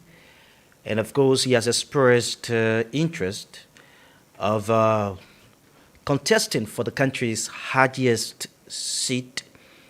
This morning we'll be looking at some key issues. On from the United States of America, Professor Dr. George. Good morning from Liberia and welcome to Voice of Liberia. Thank you.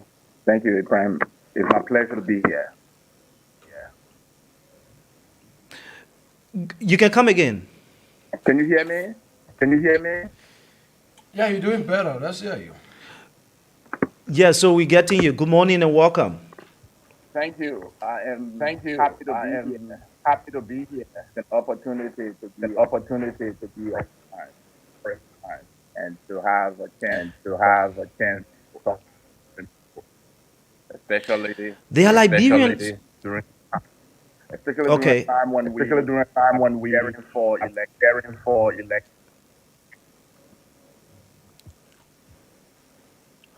Okay, so there are Liberians listening, and you know yourself better than they do. Probably your service in government and other areas could serve as a witness to as well. You could better introduce yourself for the benefit of the public, or those first time listening or hearing the name Professor Gumpo. Yes, my name is George Parkinson Gumpo. I am an economist, a public servant, system builder, and someone who aspires to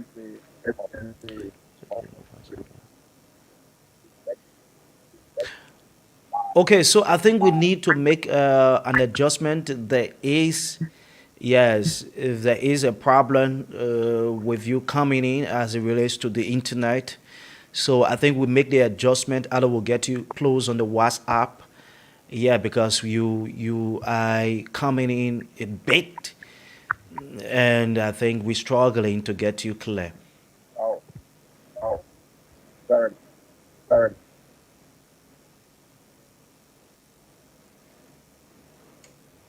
Okay, so this is Good Morning Liberia. I think Harris is going to get it from this side. Let's get him from this side. This morning. I think, anyway, let me try, but I think it's going to be similarly to. Yeah, so I think let's make the adjustment here this morning. This is Good Morning Liberia. We're here this morning, yes, and Professor Dr. George Gumpo from the U.S. He wants to be president of the Republic of Liberia. Hope we can get in from this angle. It seems difficult to get him connected. Yes. hope he can just join in. Okay, so he's on. So good morning and what? Yeah, good morning. Morning. So you basically just coming in by audio instead of video. Yeah, so we were finding it difficult. Yes, so we're finding it very difficult to get you from that side on the video. Okay. Okay, so we were asking that you could properly introduce yourself. That was the part we were on. So you could properly introduce yourself, and then we'll move on for the program this morning. Yes, as I said, my name is Dr. George Parkinson Gompu. I am an economist. I am a public servant, a nation builder, and someone who aspires for candidacy to the presidency of the Republic of Liberia in the upcoming 2023 elections. And a key reason for my motivation is because of the state of the Liberian economy, the state of the joblessness situation in our country, and it's also because of the conditions I see in the area of education, which is directly connected to the future of our country, because that's where the young people are equipped to be ready for the 21st century job market. It's also because of what I see in our healthcare system. Our hospitals are barely functioning in serving our people. It's because of what I see in our approach to infrastructure development. We are appearing to be building roads, but I see that most of that money for the road construction is leaving the country into the hands of foreign agencies. Okay, so before sector in terms of the that debt issue and so forth. before So we there can are get so into many hello reasons hello that I am motivated. I'm keenly motivated because I feel that our people need more empowerment, more support, and more relief from the challenges that our nation faces. And I have the expertise, I have the experience, I've worked in the sector, and I've worked with various government agencies, from my work at the Ministry of Finance to my early work at Ministry of Public Works, as well as in the Liberian Electricity Corporation and in academia. Okay, So so with that background, I think I can help my country, and that's why I'm putting myself forward. okay, I like the way you pull it. In the process of enhancing peace and meaningful contribution as it relates to development, you were being appointed as a deputy minister of budget in Liberia from 2009 to 2011. Tell us a bit about your experience at the Ministry of Finance before we can get on to other issues. Well, at the Ministry of Finance, as you know, uh, the budget director basically was a position prior to the Salif administration that was an independent cabinet level agency. So the budget director had more power when it came to managing the budget, because each ministry and agency, including the Ministry of Finance, had to report to the budget director. But under the Salif administration, there was legislation to merge the budget bureau and the Ministry of Finance, and therefore the budget director became both budget director and deputy minister of finance for budget. Although the position sounded much bigger, but a lower the levels of power that the budget director had. So the budget director was now the budget director, but at the same time subordinated to the Minister of Finance. However, in that position, I served as a technical advisor and also participated in policy making. And some of the policies that were made for which funding was provided, I'm proud of, is the creation or the support for the creation of a number of community colleges across the country. Funding was provided to create those colleges in Limba County, Bong County, Lufa County, and those have served as inspiration for the community colleges across, government-owned community colleges across Liberia today. In addition, I also play a powerful role in ensuring that the budget was balanced and at the same time salaries were not being reduced as they are now, while meeting those targets that help Liberia to have its debt of over $2 billion waived. And that created additional fiscal space for the government's operation and for the government support for the society. Okay. And in that position, I represented the government at a number of major discussions around the world, and also was the face of the ministry when it came to discussions on financial matters with the International Monetary Fund and other agencies.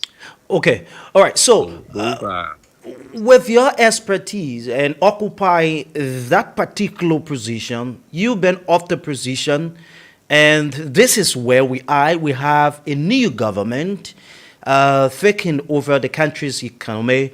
The Ministry of Finance plays a very essential role into the country's economy, handling that matter and the rest of it.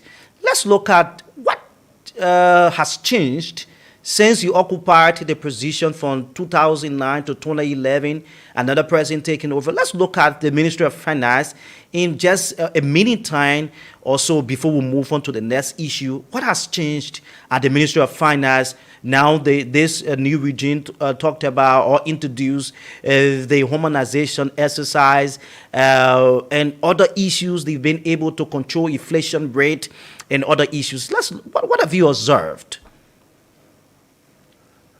Well, basically what has changed at the ministry, I am not in the ministry and cannot tell you specifically what has changed there, but the results we see in the economy when it comes to civil servants pay, when it comes to the performance in terms of prompt or timely payment of civil servants compensation, when it comes to budgetary allocation, I see that the budget allocation is skewed towards basically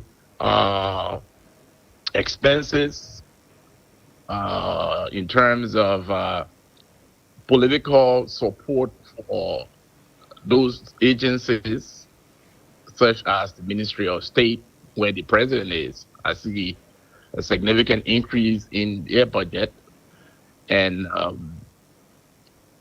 really I see funding going more towards those areas that support just daily operation rather than the development of the country. And I also see that the specifically the debt level of the country has risen almost to the tune of $2 billion.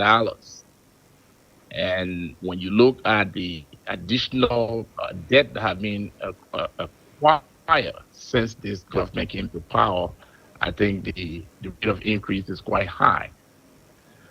So I will not put the complete burden of all of the failures in government on the Ministry of Finance alone. I think the Ministry of Finance is part of a system, the system of governance, where there is less accountability and there is less transparency. And by the indicators of corruption, it is very clear that the ministry is playing its role in increasing the level of corruption in the country. It brings us to a point in the discussion that we have been told that government is continuity. That is, if one bridge of leaders leave, another takes over. You work with the Ministry of Finance. During your days at the Finance Ministry, I believe there are long-term policies that you guys implement or put in place so that after you shall have left office, those are coming over will continue on those policies. I mean, you sitting outside of government now watching the process. I believe you still have a time you want to reflect on some of those policies, those long-term policies that you guys are brought forth at the Ministry of Finance. Can you recall any of them and whether this current government has gone to the extent of acting on some of those plans you got initiated at the time? Well, I think the one of the key indicator of stability is for government to pay its debt. And civil servants pay is an important part of government obligation. So those were some of the commitments that we made, and we basically agreed with the international community on and implemented very close. And from the different protests we see in Monrovia and around the country with respect to delay in government workers' pay, I believe as we speak, there is a protest going on in a number of different places. And in addition, the idea of the reduction in pay, although there were no written policies on that, but it's just basic common sense. You cannot have a situation where there is annual inflation going on, and then at the same time you're reducing compensation, labeling it as salary harmonization. I think that is completely contradictory to what could be the best way that we had when we were at that ministry. There were no time in that period when I served that we reduced civil servants' pay. And so there are a number of other things, but I wouldn't at this moment list all of the long-term commitments that we made to be recorded word for word on this interview. I think we could allocate another time for that. Okay, thank you. All right, so let's move on now. Dr. George Gumpo, you've expressed your interest in the country's hardest seat. You talked about the issue of corruption, the justice system, and the rest of it. Liberians are listening. Looking at your area of interest, is it that you have understood Liberia's problems and that have trickled you to declare your intention to run for the presidency in October 2023? Let's look at some of the areas you think, if you are to tackle Liberia's problems, will be solved before we come to the issue of some of the rating under the WIAS administration. Yeah, I think my experience in Liberia and with Liberia has prepared me to develop a solution-oriented approach to leadership, and I think that is essential. And one of the things that is causing Liberia to lag is how sometimes leaders approach the country as in need of just one thing or two things, and basically thinking that, well, once we do that one thing or two things, the people are going to be happy and the country is going to be developed. And in light of my experience in government, as well as my engagement with civil society and ordinary people, people happiness does not just derive from one thing, building road, and you say, well, we build roads, therefore that's it. No, effective leadership has to be comprehensive. There has to be a comprehensive package of solutions to critical problems. So my campaign is basically looking at the area of education, Okay. the area of infrastructure development, the area of anti-corruption program, the area of poverty and inequality, the area of health, the area of our entire transportation system, the security of our people, and the area of industry with respect to manufacturing and the development of our blue economy, because again, I want to do something significant. Our economy is still struggling just around the $2 to $3 billion range. And my plan and my approach will be to quadruple the size of the economy, because I believe we have the potential to do so that our economy can move up to an area of like $10 to $12 billion.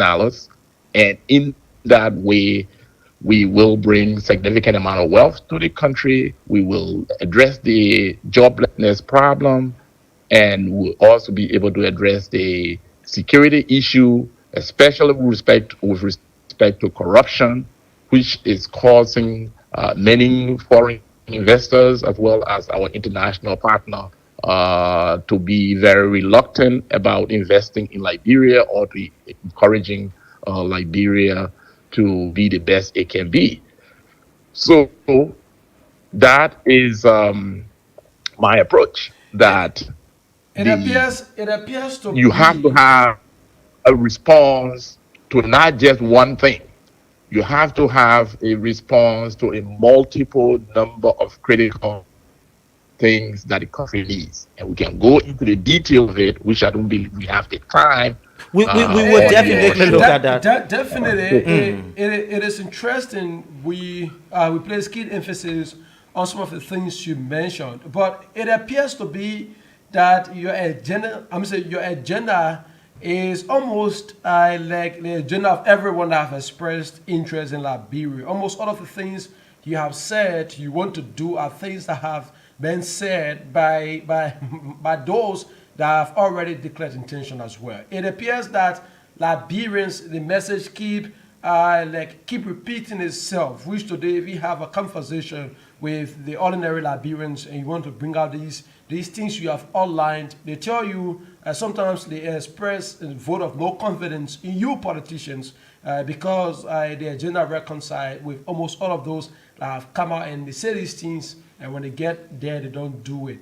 How is it that Liberians should consider Dr. George as the person that has all of the answers to these problems you just mentioned? Well, you make a good point. All the politicians will tell you they will fight corruption, they will bring industry, they will create jobs, they will do agriculture and what have you. I think the real differences between me and many of the politicians lie in when you ask the question, how are you going to get these things done? That's where the divide comes in. And most of the time, the citizens do not have the time, or they do not sometimes have the interest in going deeper. And I think it's the how that is where I am distinguished, because I have expertise in some of these areas and clearly have studied them to the extent where I have developed a strategy as to how you get these things done. Uh, everybody wants to fight corruption, but then how do you fight corruption? Well, my approach is comprehensive. It's not just about building jails, prosecuting people, and putting them into these jails, because the system itself is challenged. The the judiciary is challenged. It's corrupt. And so when it comes to the issue of addressing corruption, I do not think that just prosecution alone is going to help. So my approach is you do intervention, you do prevention, you do the prosecution as a comprehensive program. Prevention indicates then that before you even hire these people in government, you have to do extensive critical background check, checking their credentials to ensure that these people are competent for the job you're bringing them in for, checking their background to make sure that these people have the integrity, they have not been crooks before, and you do that by going into their history, going into their biography, going into their neighborhoods, getting the citizens involved to vet these people before they can come into government. When you do that, and which I'm going to do, you reduce the number of corrupt people entering government. Most of those people you see in government who are the king kongs of corruption today did not become corrupt after they enter government. Most of them were corrupt before they enter government. So government only provides them an opportunity to expand their corruption activity. So because my approach is comprehensive, it makes it more likely that mine will succeed as opposed to people who are basically coming and saying, "Oh, I will bring a new court. I will just arrest people. I will look at what kind of car people are riding, and then find out whether they really bought a car." So I use education, reform the educational system so that young people are exposed to anti-corruption ideas as they enter school. From Dr. George, Dr. George, Dr. George Gopro, curriculum is reformed let's so hold you as there. to introduce ethics and moral standards. Let's hold you there. By the time kids get through those kinds of programs and be ready for work or ready for college, they already have a foundation on how to identify corruption and fight corruption and be a part of the whole program or the war against corruption. So my approach is highly comprehensive and is significantly different, to the best of my knowledge, from many of the people you refer to as the politicians. I do not see myself as a politician, but merely as a nation builder. Sometimes these things are said, Dr. George Gompu. It says, it is easier said than done. Most of the times, you politician, when you seeking state power, you feel like you have the solution temple. You can just look into and bring out suggestions, bring out solution to some of the problems that the country face. But if you were to restrict that to Liberian politics, where you have to make friends outside of government, where you have to make friends with people who are part of your campaign activities, your political institution. And once you are elected, you don't want to maybe go into all of the set rules you think you talk about that you think will make it so healthy. And it's trying to maybe like compromise the interest in giving people on the basis of what they've done, maybe through the campaign exercise that brought you to power. Do you take into consideration the typical Liberian politics and the way it has been preached and practiced in Liberia? Oh yes, I do. And even in my own campaign right now, I am arguing with people. I am debating with people who believe that, hey, there is a conventional way to live in Liberia and to do work in Liberia, to do politics in Liberia. But if we are nation builders who goal is for transformation, empowerment of our people, we start right in the campaign. We do not wait until the campaign is over. Then we say, oh, now it's time for us to do good. And that is our problem. We tend to do, this is Liberia and this is how things are done. How And then practical are when we you get or power, you then we are going been, to Dr. change. Gompo? How No, it practical? doesn't work that way. I believe that yes, How practical have you yes, been? you have to be patient in bringing change, but at the same time, some of the fundamental things that need to be attacked has to be attacked. Just because someone support me Okay.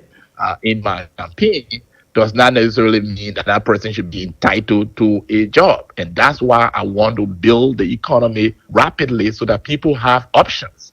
So that when you are thinking about entering the job market, you do not only have one place to work. No, you have multiple places. So I do not hire people on the basis of what they have done for me. I hire people on the basis of what they are good at and what their aspiration is, where they want to grow. So when you build the economy rapidly, then people have so many options. They do not only have to be in government in order to survive, and you have other means in investing in the private sector. We have a whole financial program which is part of our platform Dr. Gompo, The thing about it, the I think you creation just of a district hello. this is internet.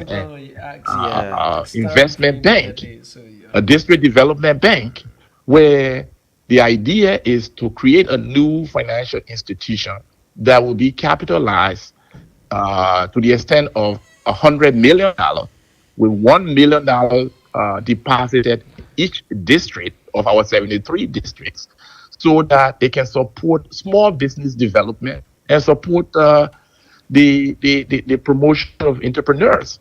So it means that even people who have helped in the campaign, if they don't have the character, if they don't have the training, the expertise, and what have you, they have options. You do not have to bring them into government, and that is one of the challenges that CDC government faces at this time. The office of the president, they felt that Dr. Gompo, because these people are CDC office of the members, but they president supported just- our campaign, we have to give them jobs. We have to give them jobs. Are they qualified? Okay, so Do they let's have the let's experience? let's If you we want to look at, hire someone who Dr. Gompo has a character problem, has an expertise problem, then you are also promoting the same corruption you're trying to fight, because you're trying to give people an assignment to someone for which the person is not qualified. They are not growing, they are not learning, and they're getting public funds. That's corruption. So Dr. Gompo, you want to consider that the presidency or the office of the president is just one of the branch of government. There are three branches of government. And so in order for these things to work out, one of those plans as well, it calls for you to have a good standing relationship from the executive angle to that of the legislature, so that these things, both of those things you talk about, we have to deal with policy issues. We'll have to call for the legislature to fully support the executive, and there's still a problem. And so, out of what you mentioned, you will need a legislature that will support the course of the government. What kind of legislature will Gompo's government be looking forward to? Well, with respect to, you come here a little broken, but with respect to the various branches of government, equal and co partners in the government, yes, that is correct. And that's why it is good to bring someone to the presidency who has some experience in how government works in Liberia. Because it's a legal system too as well. But I've been there. I've worked very closely with the office of the president, the office of the speaker. I spent time advising the chief justice. We sat down Chief Justice Johnny Lewis, we sat down at tables where we had a chance to talk about the problems in the judiciary, the challenges, and his dreams. And I did the same thing, with people in the legislature, the speaker, the president pro tem, the president, vice president. I sat with all these people. So, that helped me to see what's happening at the top. And I sat in some of those meetings, and I sat in national security meetings with the police, the military, and all of those areas of government, and visited the superintendents and talked to the chiefs and all of that. So I've been there at those levels. What the public does not know is that although the Constitution says that these are separate and equal branches of government, there are so many discussions that take place behind the scenes, where the legislature, the leader of the legislature, sits with the president. The judiciary, the leader of the judiciary sits with the president, sits with other people, and they discuss informally. That has to do with influence now. Making this country work. Where you will have to influence the legislative branch of government. It's not so much of what is written. This is what the Constitution says, but they also are concerned about the results in terms of the impact on their lives, on their children. What's happening to my children's future? Is this system working for them? And right now we see that when you talk to ordinary young people, their biggest dream is to leave Liberia. Okay. And I receive a lot of calls where people are just asking for opportunity to leave. And that's not a good sign for our country. So that is not just unique only to Liberia. That the Gombo of these different areas of government and association with people who have worked in those areas. And I also studied political science. I said, as an undergraduate, and I have a minor degree in political science. Okay, so let's hold you there, Dr. Gombo. I understand the political system, and so I'm not naive to it. It's not something that I just came out as a dream overnight. No, it basically just I had to go through a lot of soul searching to say, okay, these are the issues, these are the challenges, and people are not going to easily give you a free ride. Let's take it bit by bit. How do you deal with it? Dr. Gombo, I've studied those things. Finding this so how difficult. You have to have negotiations, yes, but then you have to stand your ground in terms of saying, this is what the citizens want. We are here to prioritize their interests, and we have to find a way to do so. Although you have separate and equal branches of government, the fact of the matter is that if one branch fails and the government collapses, the other branches will not be free. Okay, see, the whole so let's hold you there. See, so you saw what happened during the collapse of Liberia, when the executive was attacked and the president was assassinated. There were no representatives anymore. All the representatives were running for their lives. So when any one branch fails, the rest of the branches are going to also fail. So it means that when you talk about fighting corruption, it's not just going to be in the executive. It's going to be in all branches of the government. And it's also going to be in the private sector because, again, you cannot leave the private sector alone because it's also a part of the society. And as I said, where does the government recruit? The government is recruiting from private society. So if corruption is going on out there and the government does nothing about it, eventually it gets into government. Okay, so I want us to be more practical on this conversation, making it very interactive. I think the issue of the internet is somehow, I guess you're getting us now. Now you listed or you mentioned lots of priority as per your understanding of, contesting for the presidency. But I want us to be practical on your areas of concentration. In your first area, let's say look at your first area of concentration, like your priorities are more That's why Harris came in, that you want to tackle the justice system, corruption, the education, the economy. Let's be practical on the first area, like say the very first area you think that you want to tackle or target in terms of being the president of the Republic of Liberia, when the citizens should have given you that responsibility that you want to hit the very first time when you should have taken office. Let's be practical a bit on that particular one, that Liberians that are listening and watching as well can know how practical or how serious you are as it relates to, policy statement on your priorities. Well, if you want to tackle any particular area, you ask me questions in those areas.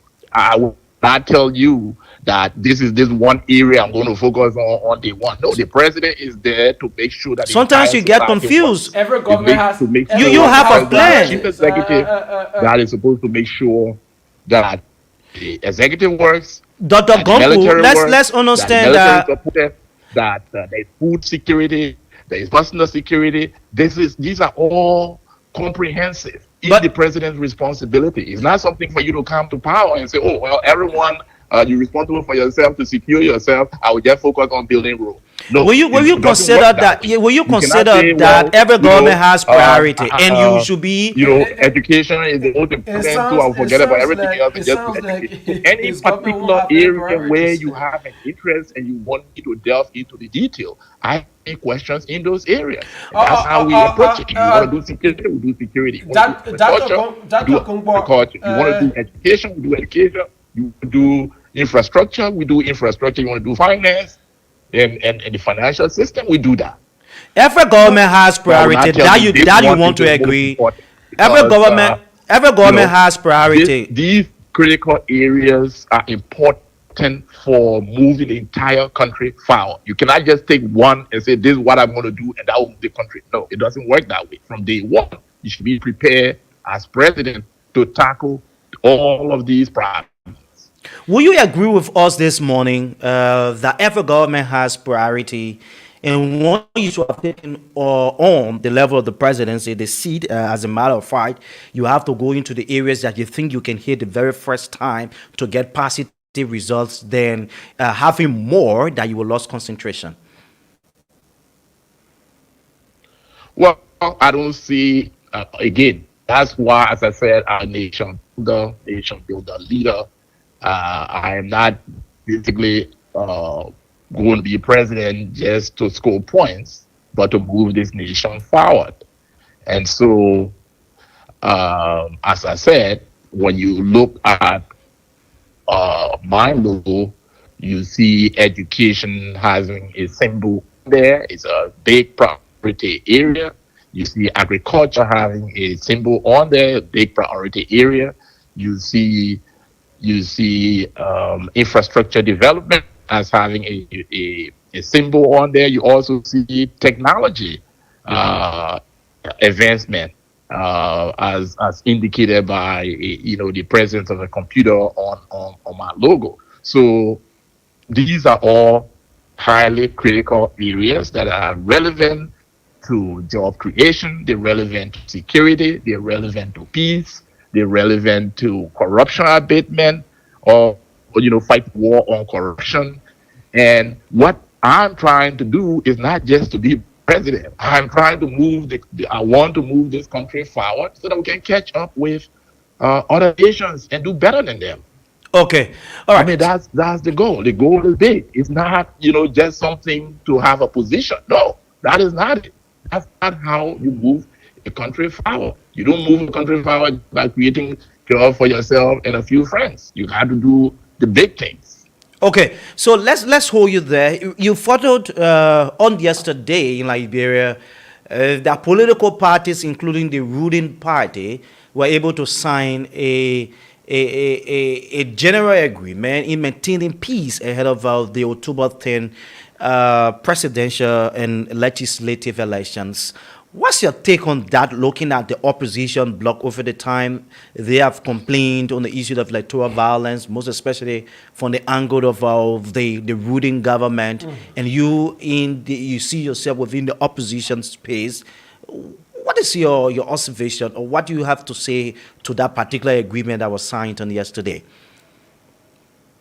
Okay, I have not seen the detail of the agreement, but just the heading tells me that it's a step in the right direction.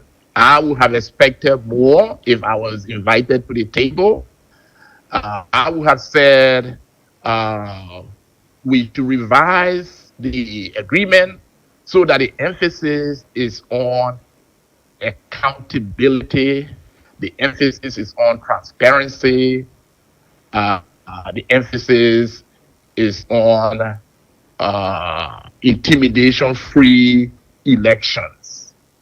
Okay, so when you are accountable, when you promote policies that does not intimidate the opposition, that does not harass the opposition, when you are transparent in your decision making, then peace follows. Peace is not peace does not come after those things. Peace does not come before those. So peace is just basically the product of certain actions. So if you are not accountable, you're not transparent, you're breaking the laws, and then you are just trying to have peace, then basically people, if you have unhappy people who are at peace, although peace is good, but that's not the kind of result that Liberians that's not the kind of peace that Liberians want. So Do you see a I workable? believe the issues about accountability, transparency, making sure that the election is corruption free, is intimidation free, is violent free. Those to me supposed to be the headline of the agreement rather than just committing to peace.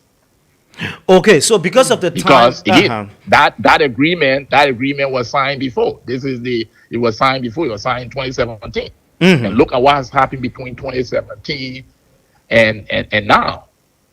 Look at what has happened. So probably one in your the in your belief, Dr. Gompo, you is this thing workable? Looking at the agreement that was signed in 2017 and coming back in 2023, signing another agreement, do you see it workable? Well, again, as I said, I have not read the detail, but the headlines basically say, commitment to peace. Commitment to peace. So, in other words, even when they're under attack, because of peace or in order to have peace, just do nothing. And you see how people like the lawmaker Yek Koluba and other people have been responding that this is not a healthy peace. That the police is not doing its work. The police is not balanced in this peace. This is a peace that is to the advantage of the ruling party. So you heard a lot of cry all along. If you read the speech that GNB gave, he detailed so many very bad things that have been happening under this peace. So I hope they did not just sign a blanket memorandum of understanding or blanket commitment. Any kind of commitment like that is supposed to have like targets. It also supposed to have action plans. What would be the responsibility of the international community to ensure this peace? Okay. The opposition should make those demands. Okay. Okay. So, all right. There should be regular checks to make sure that we are on track. It is not something where you just sign and say, okay, we're waiting for October 10th. No, there should be a working technical group that meets every month to review the actions of all sides in maintaining this peace. Okay, See? okay, Dr. So Gampu. there has to be transparency and there has to be accountability. We The got to, government cannot just be giving a blanket check and say, okay, we agree to peace. Then everybody go home and hope there will be peace. No. we got to go to I the think phone there lines has to be now. We more got to activate the phone lines from in our general, end. nobody can reject peace. So, Okay. Committing to peace, is just is a good first step. But to me, the emphasis you are being more on accountability, transparency, justice. We See, got when you to have we those got we got to things, go it's we got to hold easy you to there have and go to the peace. phone line. We got to And the activate peace the can be phone lines, genuine and it can be Dr. realistic. Gompu. But there is this one thing that we will go in less than a minute that you could speak to. What is the possibility of the opposition taking over the country in the 2023, the October 10, 2023 elections? How hopeful are you appearing on the ballot in 2023 and looking at the space of the opposition? Let's look at it from a perspective in which they've governed themselves over the time. Is there any possibility that the opposition community or the folks in the opposition can assume take over the responsibility of the country after the October 10, 2023 elections? Within 1 minute, you could speak to that. Then we'll go to the phone lines this morning. Well, when you say opposition, are you talking about myself or Yeah, you are talking included. about You are the also other candidates? included. You are also included. Okay, basically, I think those of us, I think those of us in opposition have a good chance, depending on the candidates that are supported in these opposition groups. The candidates have to be vibrant. The candidates have to be smart. The candidates have to be ready to fight. The candidates have to be ready to bring new ideas forward. The candidates have to have the vision for leadership in the country. I think most of the Liberians I've met, including seditionists, are disenchanted. This is not what they hoped for. The results they are getting over the last 5 years and over the last 5 years are unacceptable. They want better for the country. They want better for their children. They want to be happier, and they are ready to support a new direction. But they are also reluctant because they're saying when these promises are made and we vote, they end up being the same thing. So then what is the need? In as much as they want change, they're also very reluctant. So I would say the chances for the opposition is good. I think that in this electoral process too, there is also the culture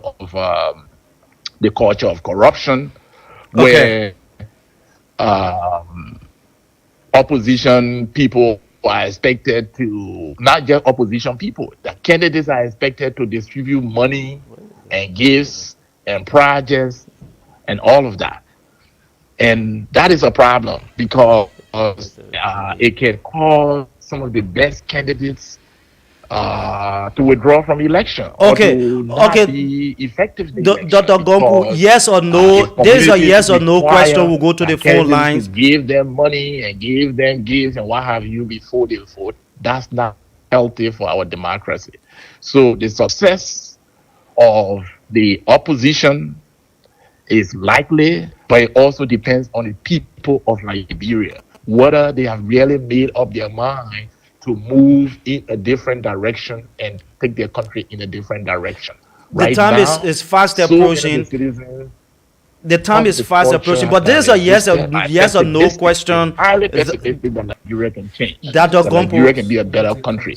And when you think that way, it makes it difficult for so we're out of time now. For someone like myself who is not as popular as of the So we'll other take people calls who are on in it. 0770-907-907, 0880-907-907. At the numbers we have Dr. George Ogompo. He comes from he's from the U.S., a Liberian. He wants to be president. Good morning. Quickly, 30 seconds. What's your name? Yeah, good morning, Mr. Betty, and good morning to Mr. Komu Institute Joe. Thank you very much. By the way, the introduction, I'm Epanso A.F. Kamal, calling for District 10 to be precise. I joined a conversation this morning from my resident transformer community. Go ahead quickly, 30 seconds. To my star institute there, he had just said, Labrador this day, we're not hearing a 45-year experience with nothing you have done for this country. And Labrador today, we're not hearing a popularity. Popularity has spoiled our country for 6 years almost. We are hearing to good governance, somebody who can do our job, who is educated, who has the capacity Thank to you. Let's hold this person there. Good morning. Hello? Good morning. Let's hear you. Your Good name. morning. Good morning. Let's hear you. Your name. Thank you very much. My name is Chief Roland Tiba. Go ahead. Yeah, 30 seconds. From my office. Let me just thank you. I want to appreciate your guest. And let me appreciate you for the topic of the discussion. But mind you, the last question you asked him has drawn my attention. If the opposition is ready to take over Labrador after 2023, the answer to that question is no. Because but you answer the main question? Brother, let's talk to this person, man. Good morning. Now you answer the main question. Good morning. Let's talk to this person. Good morning. Good morning. Let's hear you. You listen to our guest. Let's hear you. 30 seconds. Your name. Thank you. My name is Mama Mazakwe. I join you from down Rana Street, Trenchtown, Coconut Plantation Community. Go ahead, my brother, quickly. I think the presidential hopeful has said it, and what I want to say here is that we are about to test our democratic council October 10, so peace should ring in our election process, because it's the only way that Liberia can be a better nation when we have peace. Thank so you. Thank you, my brother. Let's take this last person. Good morning. Let's hear you. Yeah, good morning. Quickly. Yeah, the name is Asan S. Kamara. I do join from Yabano district number 15. Who made that district Yabano? Go ahead, my brother. Yeah, thank you. Let me take this time to say bravo to our guest. But I have one question to ask. What is our guest platform in bringing the Liberian people? Thank you. And they made list your platform. Thank you. Okay, so we got to go. Another caller is on this line. Harris, I think we just have to call it a day. Definitely have to. Dr. Gompo, you listen to some of the callers. Are you getting us? Are you still there? Yeah, I'm here. Okay, so we got to go. Your parting comment. We are out of time now. Yes, you have to be very brief. We're going 5 minutes into the regular time. You will be just brief and then give your parting comment as we take leave of you this morning. Okay, I want to thank you for this interview. I think that you're doing great service to our country by bringing the community together and having people discuss some of these important topics as it relates to our democracy, as it relates to our leadership. So I want to thank you for having me as a guest.